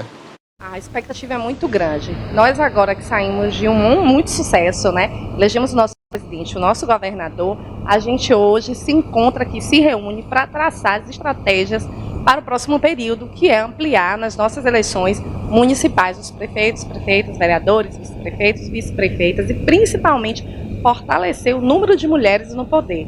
Então hoje a gente sai daqui muito renovado, com uma expectativa muito grande de nos organizar, nos apoiar, dialogar com o governo e fortalecer toda a base dos companheiros e companheiras do partido, dos trabalhadores e das trabalhadoras, esse que é o maior partido que revolucionário, que tem um pé na luta social. Então a gente está muito feliz hoje aqui. E a expectativa em relação à gestão do governo do Estado para influenciar na sua candidatura no município de Uruçuca? O que é que você avalia? Nós estamos lá numa articulação, né, com toda a base, para sair com uma candidatura única, né? Nosso governador Jerônimo, sem dúvida nenhuma, vai estar empenhado e todo o governo do estado para ajudar nesse processo de articulação. É justamente aqui que a gente vem traçando essas estratégias. Onde a gente puder ter candidato do partido, nós vamos ter, como é o caso de Uruçuca, né? E nas outras cidades onde não tiver condição, nós vamos estar junto com a base aliada. Em Uruçuca a expectativa é enorme, né? Nosso governador já vem empenhando os esforços para que a gente se fortaleça na cidade. Olha, na Secretaria de Movimentos Populares do PT, que é uma das secretarias a nível nacional que é responsável para falar com as organizações populares internamente no PT, com as nossas políticas setoriais, esses encontros territoriais que a Bahia está fazendo nos 27 territórios, diga-se de passagem, hoje tem duas equipes, uma lá em Irecê, outra aqui em Ilhéus, e este encontro territorial aqui do Litoral Sul é muito importante, porque é um dos maiores territórios que a gente tem no estado. E é um dos territórios onde nós temos um partido mais consolidado no estado. Então aqui está muitas lideranças experientes do Partido dos Trabalhadores, que é o principal objetivo dos encontros territoriais, mobilizar o partido. Nós somos governo hoje com o presidente Lula, pela terceira vez com o presidente Lula, nós somos o governo do estado da Bahia, e essas duas figuras é do Partido dos Trabalhadores e das Trabalhadoras. Então nós precisamos conversar isso muito nos nossos territórios, porque nós vamos precisar ajudar o governo, tanto federal como estadual, mas sobretudo, por ser PT, um partido que está na institucionalidade e também está nas lutas populares e nas lutas sociais, nós temos uma tarefa intrínseca, que é organizar o partido, organizar as lutas populares, porque nós vencemos a eleição, a última eleição agora com o presidente Lula, com o conjunto da nossa base aliada, mas nós precisamos vencer essa mentalidade retrógrada que voltou a enraigar no conjunto da nossa sociedade. A mentalidade do ódio, a mentalidade da disputa, a mentalidade de, sabe, ter que extinguir o outro para poder eu existir. Então, essa mentalidade da extrema-direita, nós precisamos nos organizar para vencer e disputar ela no conjunto da sociedade. Então, encontros territoriais como esse é para fortalecer o PT, para mobilizar as nossas bases, garantir que os nossos companheiros façam bons governos, mas que a gente consiga mobilizar o partido e disputar a hegemonia na sociedade, para disputar, botar na cabeça da população de que nós precisamos construir um outro projeto de nação. Um projeto que veja o índio, que veja o camponês, que vejam as mulheres, que vejam a juventude, não só no governo, mas que esteja presente na organização do conjunto da sociedade. E nenhum outro partido vai fazer isso, senão o Partido dos Trabalhadores e das Trabalhadoras. Nessa caminhada, então, Luciana, qual a perspectiva para 2024? Aqui também é uma pauta. Nós vamos mobilizar a sociedade, chamar a atenção para essa disputa do projeto, chamar a atenção para a importância da defesa dos nossos governos, mas, sobretudo, também pensar os próximos passos. Nós precisamos começar a pensar quem são as nossas chapas de vereadores e vereadoras. Nós temos que eleger muitas mulheres, nós temos que eleger juventude, nós temos que rejuvenescer o nosso partido, nós temos que cuidar da federação, que é o PT, o PV e o PCdoB. Então, a próxima batalha nossa agora são as eleições municipais, com chapas fortalecidas, com companheiros e companheiras que, de fato, a sociedade enxergue nessas figuras defensores e defensoras de um outro modelo de gestar o Estado, de gestar o nosso município. Então, aqui também será, já está nascendo um debate, olhando para todos os territórios, identificando onde é que é os municípios que é a prioridade para a gente poder fazer a disputa, colocar nomes do Partido dos Trabalhadores e das Trabalhadoras à disposição desses municípios para poder fazer a disputa municipal. Primeiramente, Volney, pela importância que é, né, ter um encontro territorial do Partido dos Trabalhadores, né, que é o primeiro que eu participo, principalmente numa conjuntura como essa, né, a gente sai da transição do presidente Lula, da construção de políticas públicas, da proposição de estrutura para atender povos tradicionais, e isso precisa se refletir aqui no território. Então eu venho aqui com a esperança de que a gente, por dentro do partido também, a gente possa pautar a questão do direito dos povos tradicionais, inclusive tendo cotas de candidatos, e respeitar o protagonismo dessas comunidades que constrói essa região aqui. Então essa é a minha principal função que eu estou aqui hoje, e também como pré-candidato do Partido dos Trabalhadores no município que eu moro, que é Canavieiras, né, afirmando que o protagonismo das comunidades tem que se dar também no campo político, fazer um enfrentamento para garantir, inclusive, que a gente tenha vereadores e prefeitos no próximo ano garantindo a representação de povos e comunidades tradicionais. Expectativa hoje, Carlos, em relação ao governo Lula e ao governo Jerônimo? Então, é um governo de composição, né? Governo de redemocratização, de reconstrução do Estado brasileiro e da nossa democracia. Então, nós temos a expectativa da garantia de direitos. Eu acho que o presidente ele já teve ações muito sólidas, que foi na própria transição levar a representação de povos e comunidades tradicionais, foi uma representação diversa, e o reflexo disso foi a gente ter hoje o Ministério dos Povos Originários, ou Ministério dos Povos Indígenas, e mais de 5 secretarias criadas que tratam diretamente da temática de povos e comunidades tradicionais.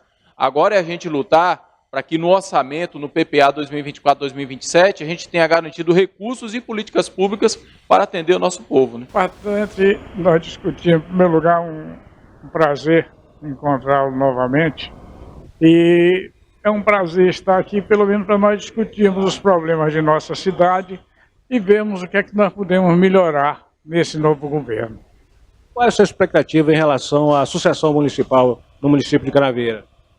Bom, nós temos, automaticamente, teremos uma mudança de governo.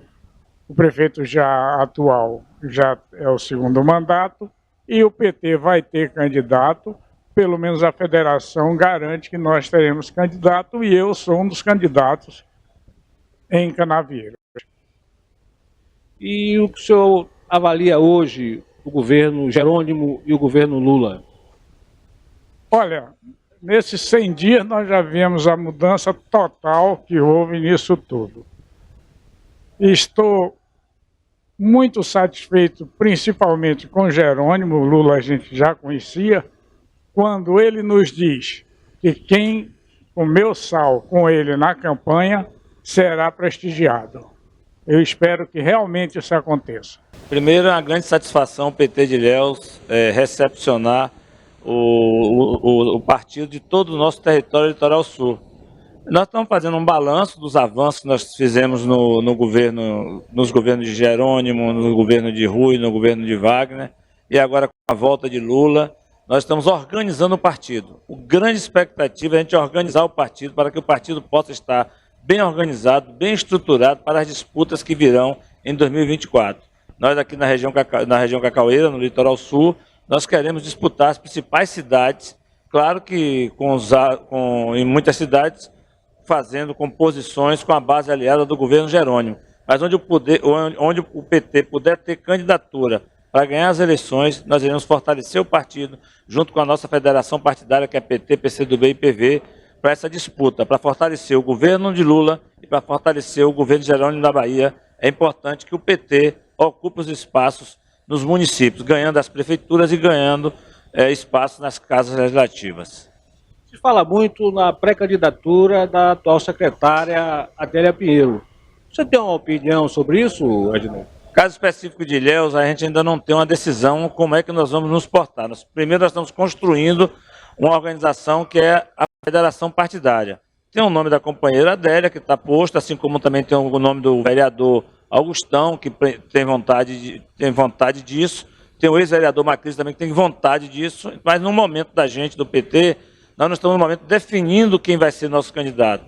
Nós queremos juntar, organizar essa federação, juntar atores da sociedade de Ilhéus, para depois, quando a gente tomar uma decisão, olha, quem é o melhor para ganhar as eleições, para juntar outros atores, quem é que vai cumprir esse papel. Então, vamos fazer isso de forma muito tranquila. Ainda bem que o nosso partido tem esse bom problema, tem quadros à vontade para que a gente possa ofertar à sociedade de Ilhéus uma candidatura para ganhar as eleições e ajudar Jerônimo e Lula a governar. Ok, tivemos aí esse evento, né, em Ilhéus. Tivemos evento em Ilhéus, né, com os militantes aí do PT para fortalecer o partido em Ilhéus, né? Nós tínhamos em Ilhéus o médico, né, o Rui Carvalho, que era um grande batalhador pelo PT, mas infelizmente faleceu. E o PT realmente precisa de novas lideranças aí no município de Ilhéus. Hoje tem o Bebeto, né? Bebeto é de outro partido, mas é muito da esquerda, muito ligado ao PT, né? Eu não sei porquê, eu não entendi. Eu queria até que o Valnei me falasse porque é que o Bebeto não está filiado ao PT. Ele que foi deputado, inclusive deputado federal. Hoje é suplente de senador, né? Bom, Bárbara Oliveira, a gente está aí com um artista na linha, né? Porque semana passada, né? Ele não conseguiu participar aqui com a gente, teve um problema no áudio. E ele está de volta aí, né, com a gente. É o Mário Márcio de Ilhéus, ele é artista plástico, está aqui com a gente ao vivo, pelo link. Bom dia, Mário, vamos ver hoje se dá tudo certo. Que hoje deu certo. Aê! Bom dia, Mário. Só precisa você baixar um pouquinho a câmera para pegar mais você aí, que tá pegando, tá cortando mais seu rosto aí, mas tá ótimo o som aí. Mário, prazer ter você aqui com a gente, viu? Falar um pouco de arte aqui no programa é sempre bom. E ainda mais um artista ilhéense. Eu queria que você falasse um pouquinho aí, né? Um breve resumo aí, quem é o Mário, para quem não conhece, para quem está conhecendo agora. Fala um pouquinho aí, Mário. Ok, obrigado. Em primeiro lugar, agradecer pelo espaço de falar em arte, que é muito pouco, muito pequeno aqui em nossa região. A minha formação, eu sou engenheiro, na realidade, formei na PUC de Belo Horizonte e voltei para Ilhéus nos anos 80 e no final dos anos 80 eu fiz um restaurante. Fiquei em Ilhéus até 2002 e em 2002 eu fui para Itacaré. Por necessidade de decorar o restaurante, eu comecei a pintar. Nunca tinha pegado num pincel, numa tela, nada, e comecei a pintar. Dei sorte que agradou. Vendi muito quadro para os turistas, inclusive estrangeiros, e fiquei em Itacaré de 2002 a 2007. Em 2007 eu voltei para Ilhéus por questão de saúde e fiquei até 2014 sem pintar nada. Em 2014 eu comecei a colocar meus quadros no Face e parece que agradou e continuei, aí comecei a pintar novamente. Em 2022, eu tive contato com a artista plástica Janilda Badaró e, aproveitando o espaço do ateliê dela, nós fizemos um coletivo. Hoje, nós temos um coletivo ali na Avenida Soares Lopes, é o coletivo do ateliê, onde tem eu e Janilda como pintores, Delza como pintura de arte sacra, Delza Shawn, pela Pinta Santos, Maria e Anísio Cruz com livros, com escritores, e Mauro Siciliano trabalhando com madeira, Zilma e Miriam com crochê, Eulina chocolate, e Márcia pintura em tecidos, Cecília Gonais com mandalas e Jagannatha, que é um artista indiano que mora em Itacaré, com pinturas também. Esse é um resumo de mais ou menos o que eu fiz até agora. Estou vendo aí atrás de você alguns trabalhos. Você falou aí na Delza Shawn, né? Eu tive a oportunidade de trabalhar com a Delza, ela é jornalista também, nós trabalhamos juntos em outra televisão, né? Isso. A Delza é uma figura sensacional, não sabia que ela estava pintando agora. Mas vamos falar um pouco aqui da sua arte. Eu estou vendo aí atrás, né? Você também pinta um pouco a Bahia, né? Estou vendo aí a tabuleira ali na Baiana, de Acarajé. Tem ali uma... Pode falar. Na realidade, Barbosa, na realidade é o seguinte, eu não sou bom desenhista. Então eu procurava sempre algum tipo de figura que me desse espaço onde eu pudesse colocar as cores, que é o que chama atenção na minha pintura, são as cores. Então apareceu sempre a baiana, o peixe, tá? E assim, e caiu no gosto das pessoas. E esse quadro que está passando aí foi um dos primeiros peixes que eu pintei em 2002. Inclusive, essa moldura foi feita pelos artesãos lá de Itacaré. Então, assim, eu fui me especializando. Você vê que eu pintei muito peixe, pelo espaço que eu tenho de pintura. Eu não tive nenhuma aula, não tive nenhum curso, isso aí é simplesmente... Eu sou autodidata. Então, assim, eu não tenho nenhuma formação de pintor. Só a partir de 2002, quando eu comecei a pintar, é que eu fiz, acreditei que as pessoas estavam gostando, elas gostaram, compraram, e aí eu fui em frente.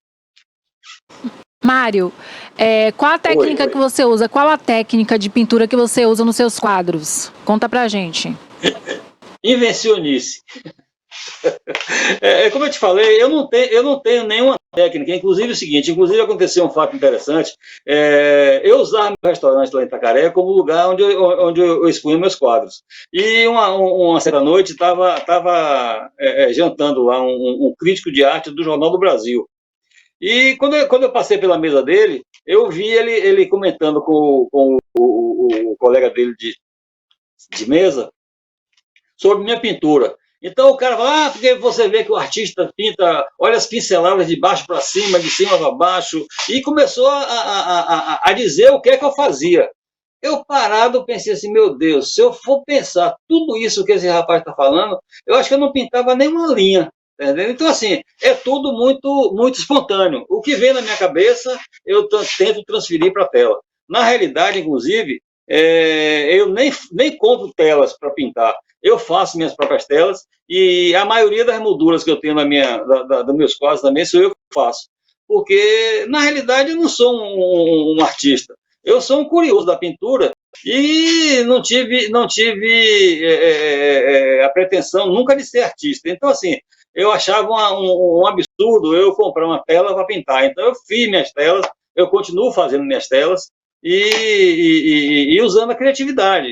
Não tem novidade nenhuma, não tem nada assim de técnica, não tem. Eu pinto com tinta acrílica, tentei pintar com tinta óleo, inclusive essa pintura das baianas, de duas baianas aí, é o primeiro quadro de tinta óleo que eu pintei, não me adaptei, e aí voltei para o acrílico. E é o que eu uso. Eu gosto de cor, gosto de muito cor forte, e agora estou desenvolvendo essas pinturas pequenas, esses quadros pequenos que eu estou vendo aí, são quadros de 20 por 20, 20 por 17, e assim, uma novidade para mim. E eu gostei e estou tentando levar a minha pintura para esse lado. É isso aí, você, na verdade, né, não é um curioso, não. Você é o artista genuíno, né? Porque o artista genuíno, ele não necessita de técnicas, né? Ele vai botando o que vem na mente ali e vai expondo isso no papel, na tela, né? Então você é um artista genuíno.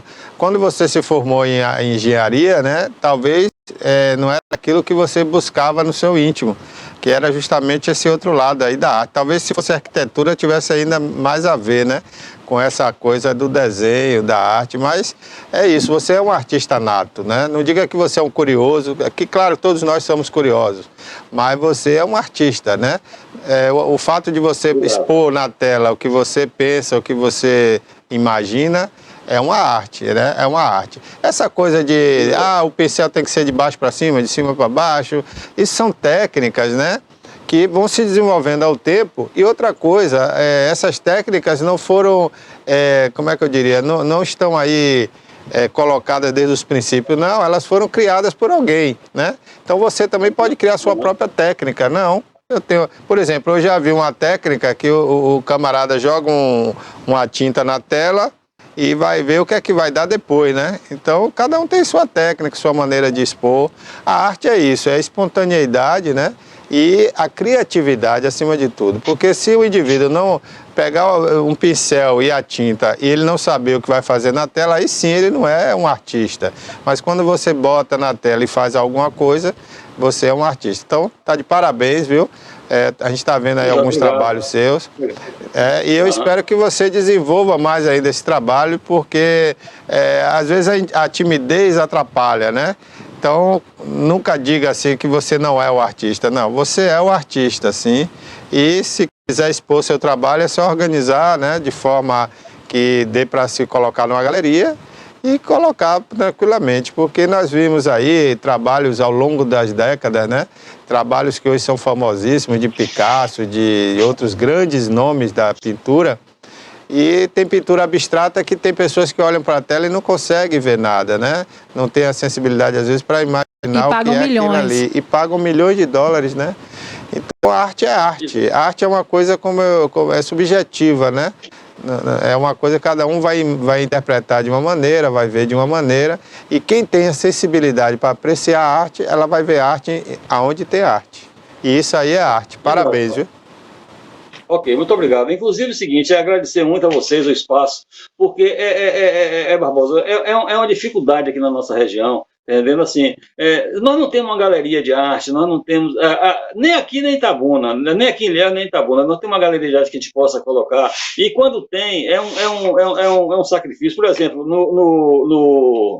no Teatro Municipal, existe um espaço lá onde você pode expor. Mas é tanta dificuldade, é tanta burocracia que, assim, as pessoas relegam muito a arte a segundo plano. Não estou falando da minha arte, tá entendendo? Eu estou falando da arte de modo geral. Quer dizer, se você vê, por exemplo, os trabalhos que Maria Chão está fazendo, os trabalhos de maceteria que o Mauro Siciliano está fazendo, e assim, a gente não tem lugar para expor. Então, o que a gente está fazendo? Nós estamos expondo esse material na Avenida Soares Lopes, naquela parte de gramado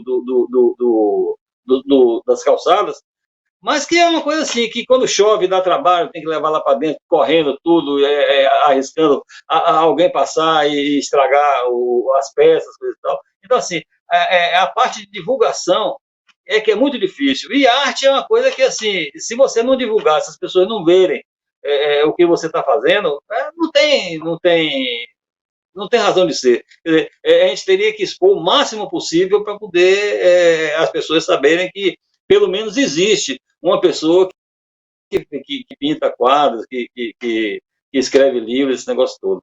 Mas eu agradeço muito a vocês a oportunidade, foi muito importante para mim e para o coletivo que nós estamos desenvolvendo hoje. E estou à disposição de vocês para qualquer evento que vocês queiram fazer com a gente. Então, né, quer fazer pergunta, Bárbara? Eu só queria saber se dá para viver de arte aqui, nessa região. É difícil.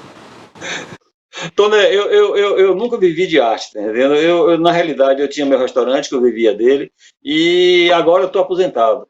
Então, assim, é muito difícil, é muito difícil. Eu não conheço. Eu não conheço ninguém aqui na nossa região que viva de arte. A não ser um Osmondinho, que já é um artista de longas datas, reconhecido no mundo todo, coisa e tal. Mas dessa época que eu comecei a pintar para cá, eu não conheço ninguém. Mesmo porque é o seguinte, inclusive tem um detalhe que é muito interessante, as molduras, elas levantam muito o quadro.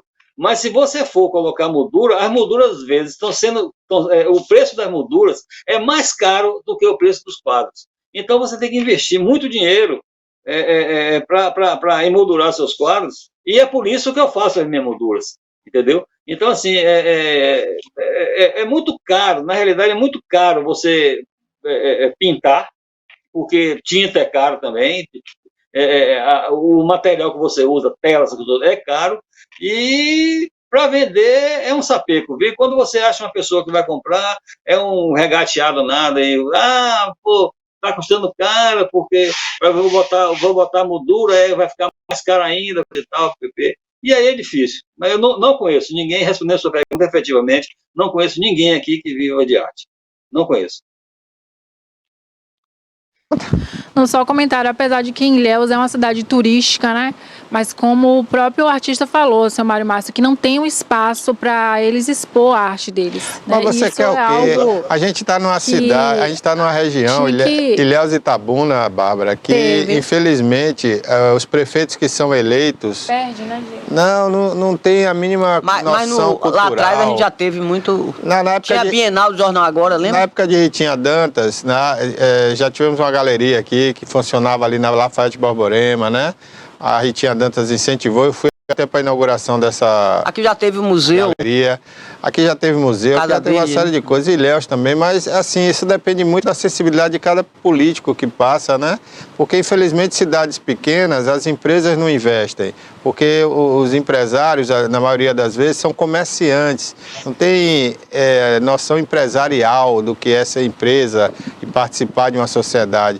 Eles são comerciantes, são camelôs, a maioria, então não tem essa ideia. E é querer demais a gente esperar que uma empresa de Itabuna vai investir numa galeria de arte, vai apoiar uma Mas para isso a gente tem a Fundação Itabunense Cultura e Cidadania também, que não investe, mas está investindo no Itapedro, então, né? Mas é isso que eu estou dizendo, depende muito do prefeito, depende muito da sensibilidade desses governantes, né? Eu vou até deixar o apelo aqui no ar, né? Transformar aquele foyer ali do teatro, né? Num espaço para galeria, né? Permanente, né? Permanente, já que a gente não tem um museu de arte aqui, né? Então fica ali um espaço permanente, né? Como lá em São Paulo, por exemplo, tem o MAN, né? O MAN toda semana muda ali, o artista vai lá, expõe, né? Esperar, né? Que a sensibilidade chegue a esse povo aí. Eles não teriam um custo alto, não, para fazer essa galeria. Pode falar. Inclusive, eu tenho contato com o Gustavo, que faz parte também da programação da TV, lá em Vitória da Conquista. Vitória da Conquista tem galeria de arte, entendeu? Quer dizer, apesar de ser uma cidade que Ilhéus e Itabuna juntas não dão Vitória da Conquista em população, mas não é o número de pessoas que vivem na cidade que compram, porque a arte é um mercado muito, muito restrito, entendeu? É um mercado, assim, de certa forma, caro, e que ainda existe aquele esquema que, infelizmente, existe, o cara comprar o quadro que combina com o sofá da casa dele, com a cortina, não se preocupando com a arte em si, tá entendendo? Então, é muito difícil para a gente que está nesse esquema. Eu, graças a Deus, não vivo da arte, mas gostaria de poder vender meus quadros. Tá entendendo? Porque a minha casa é cheia de quadros. Não porque eu queira enfeitar a minha casa, mas porque eu não tenho onde colocar e não tem a quem vender. É muito difícil mesmo. Então, assim, um espaço como esse que vocês estão dando hoje é uma glória para a gente, é uma satisfação muito grande. E uma coisa do coletivo que eu esqueci de falar também é que nós temos um brechó. Então, eu gostaria que um dia que vocês aparecessem por aqui, por Ilhéus, desse um pulinho lá no ateliê Genildo Badaroli, na Avenida Soares Lopes, mais ou menos nas imediações da Receita Federal, só que pela Avenida Soares Lopes. Então, seria um prazer muito grande se vocês aparecessem por lá e para verem essas pinturas pessoalmente. Essa visita aí em breve. Muito obrigado, estamos sempre à disposição aqui de vocês, artistas aí de Ilhéus, viu? Da arte, né, principalmente. E parabéns aí pelo trabalho, pela iniciativa de pintar, né? Sempre bom. Olha, sensibilidade é para poucos, né? A gente não pode esperar da maioria, mas tem muita gente aí nessa minoria que sabe apreciar a arte em Itabuna e Ilhéus.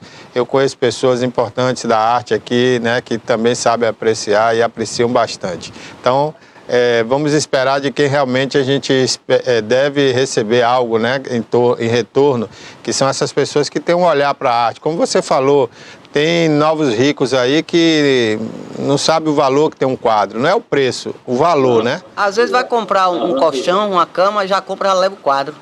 Leva um quadro de revista, um quadro de... Né, tem gente que compra até aquelas réplicas, né, de quadros importantes, só porque ouviu falar, mas não entende nada de arte, não sabe nada. Já vem com a mobília. Olha, arte é cultura, e cultura é para poucos, né? Como dizia minha mãe, né? Como dizia minha mãe, às vezes não adianta você botar uma argola de ouro no focinho de um porco, né? Não adianta. Exatamente. Muito obrigado, amigo. Parabéns, viu? Obrigado a vocês também. E se você tiver a oportunidade, peça para sua colega dela mostrar o trabalho dela, que vale a pena. Muito bom. Muito obrigado. Aí que o espaço aqui é dela, o espaço está aqui ela pode vir aqui ao vivo, pode mostrar aí pela internet, Deus manda. Tá ok, tá bom. Obrigado por ela. Valeu, meu amigo. Valeu, grande obrigado. abraço. Bárbara, obrigado. Valeu. Outro para vocês também. Obrigado. Valeu. Conversamos aí com o artista plástico aí de Ilhéus, o Mário Márcio, né? Mário Márcio, engenheiro, morou aí em Itacaré também, né? E é um grande pintor, por aquilo que a gente viu aí, né? Que ele mostrou, tem belas artes aí, e é pena que ele não tem apoio, né? Aí porque ele poderia expor isso em boas telas e essa tela valorizar ainda mais o trabalho dele, e se a moldura, né, também tivesse como ele chegar a essas molduras, valorizaria ainda mais a arte. Mas o importante é botar na tela. Bom, hoje não deu, eu vou pedir desculpas aos telespectadores que assistem aí a Dalila Reis, né, no quadro 10%. Hoje, devido ao direito de resposta que a gente deu aqui ao Binchalon, né, que foi agredida aí pelo Guinho, vice-prefeito, né? E o Guinho falou dele aqui no programa na sexta-feira. Guinho falou de Binho e Binho falou de Guinho. E aí hoje a gente deu aqui o direito de resposta, né? E devido a isso a gente não deu para apresentar o quadro 10%, né? Mas amanhã estaremos aqui logo ao início do programa, a gente vai colocar aqui o quadro 10% com Dalila Reis, tá bom? Peço desculpa aos telespectadores e também a Dalila Reis, que a gente não pôde exibir hoje o quadro dela. Bárbara Oliveira, alguma outra notícia aí? Será que dá tempo? Temos aqui sobre o ex-senador Fernando Collor, né, que é réu de corrupção passiva, né? O Supremo Tribunal de Justiça, né, está julgando ele por corrupção, né? Ele foi acusado pela Procuradoria-Geral da República por receber 29 milhões em propinas entre 2010 e 2014, em troca de direcionamento e do superfaturamento de contratos da BR Distribuidora na época de uma subsidiária da Petrobras. Mas você quer que eu te diga uma coisa? Com todo respeito aqui aos telespectadores, a você, Bárbara, a Toné, isso é balela, isso é palhaçada, né? Não é possível que agora alguém vai condenar Fernando Collor de Mello depois de ter descondenado 300 pessoas aí para trás. Ou faz um processo e bota todo mundo de novo no bolo, ou então é melhor esquecer isso, né? Pra gente viver em paz, né? Afinal de contas, o amor venceu. Porque Collor, né, é bolsonarista, né? O amor venceu, então vamos deixar esse negócio de ódio para trás, de roubo, né? De revanchismo, né, Tané? O Collor já pagou tanto pelo que ele fez, deixa o Collor quietinho com as Ferrari dele, os engenhos de cana que o Collor tem no Nordeste junto com o Renan Calheiro, né? Vamos mexer com essa das Alagoas. Vamos mexer com essa gente não, gente, né? Como o diria um amigo foi interrompido meu, e só será retomado semana que vem, desse de Collor. Alguém vai pedir vistas aí, isso vai levar mais de 10 anos. Processar Collor agora para quê? Vamos mexer nisso, né, Toné? Vamos trazer lembranças ruins do passado para o presente. A justiça não quer isso, não. O Fachin não vai gostar disso, hein? Eu acho que o Fachin não vai gostar disso. Vamos para frente, Toné? Vamos. O programa está acabando, está chegando aí Denilton Santos com o programa Alerta Cidade. E nós voltaremos aí na próxima terça-feira, popularmente conhecido como Amanhã, se Deus quiser. Tá certo? Um abraço, Bárbara. Um abraço, Barbosa. Um abraço, Toné. Um Tchau abraço, a todos, boa até tarde a amanhã. todos. Toné não vem amanhã, né, Toné? Só quarta. Só quarta. Um abraço, gente. Até lá.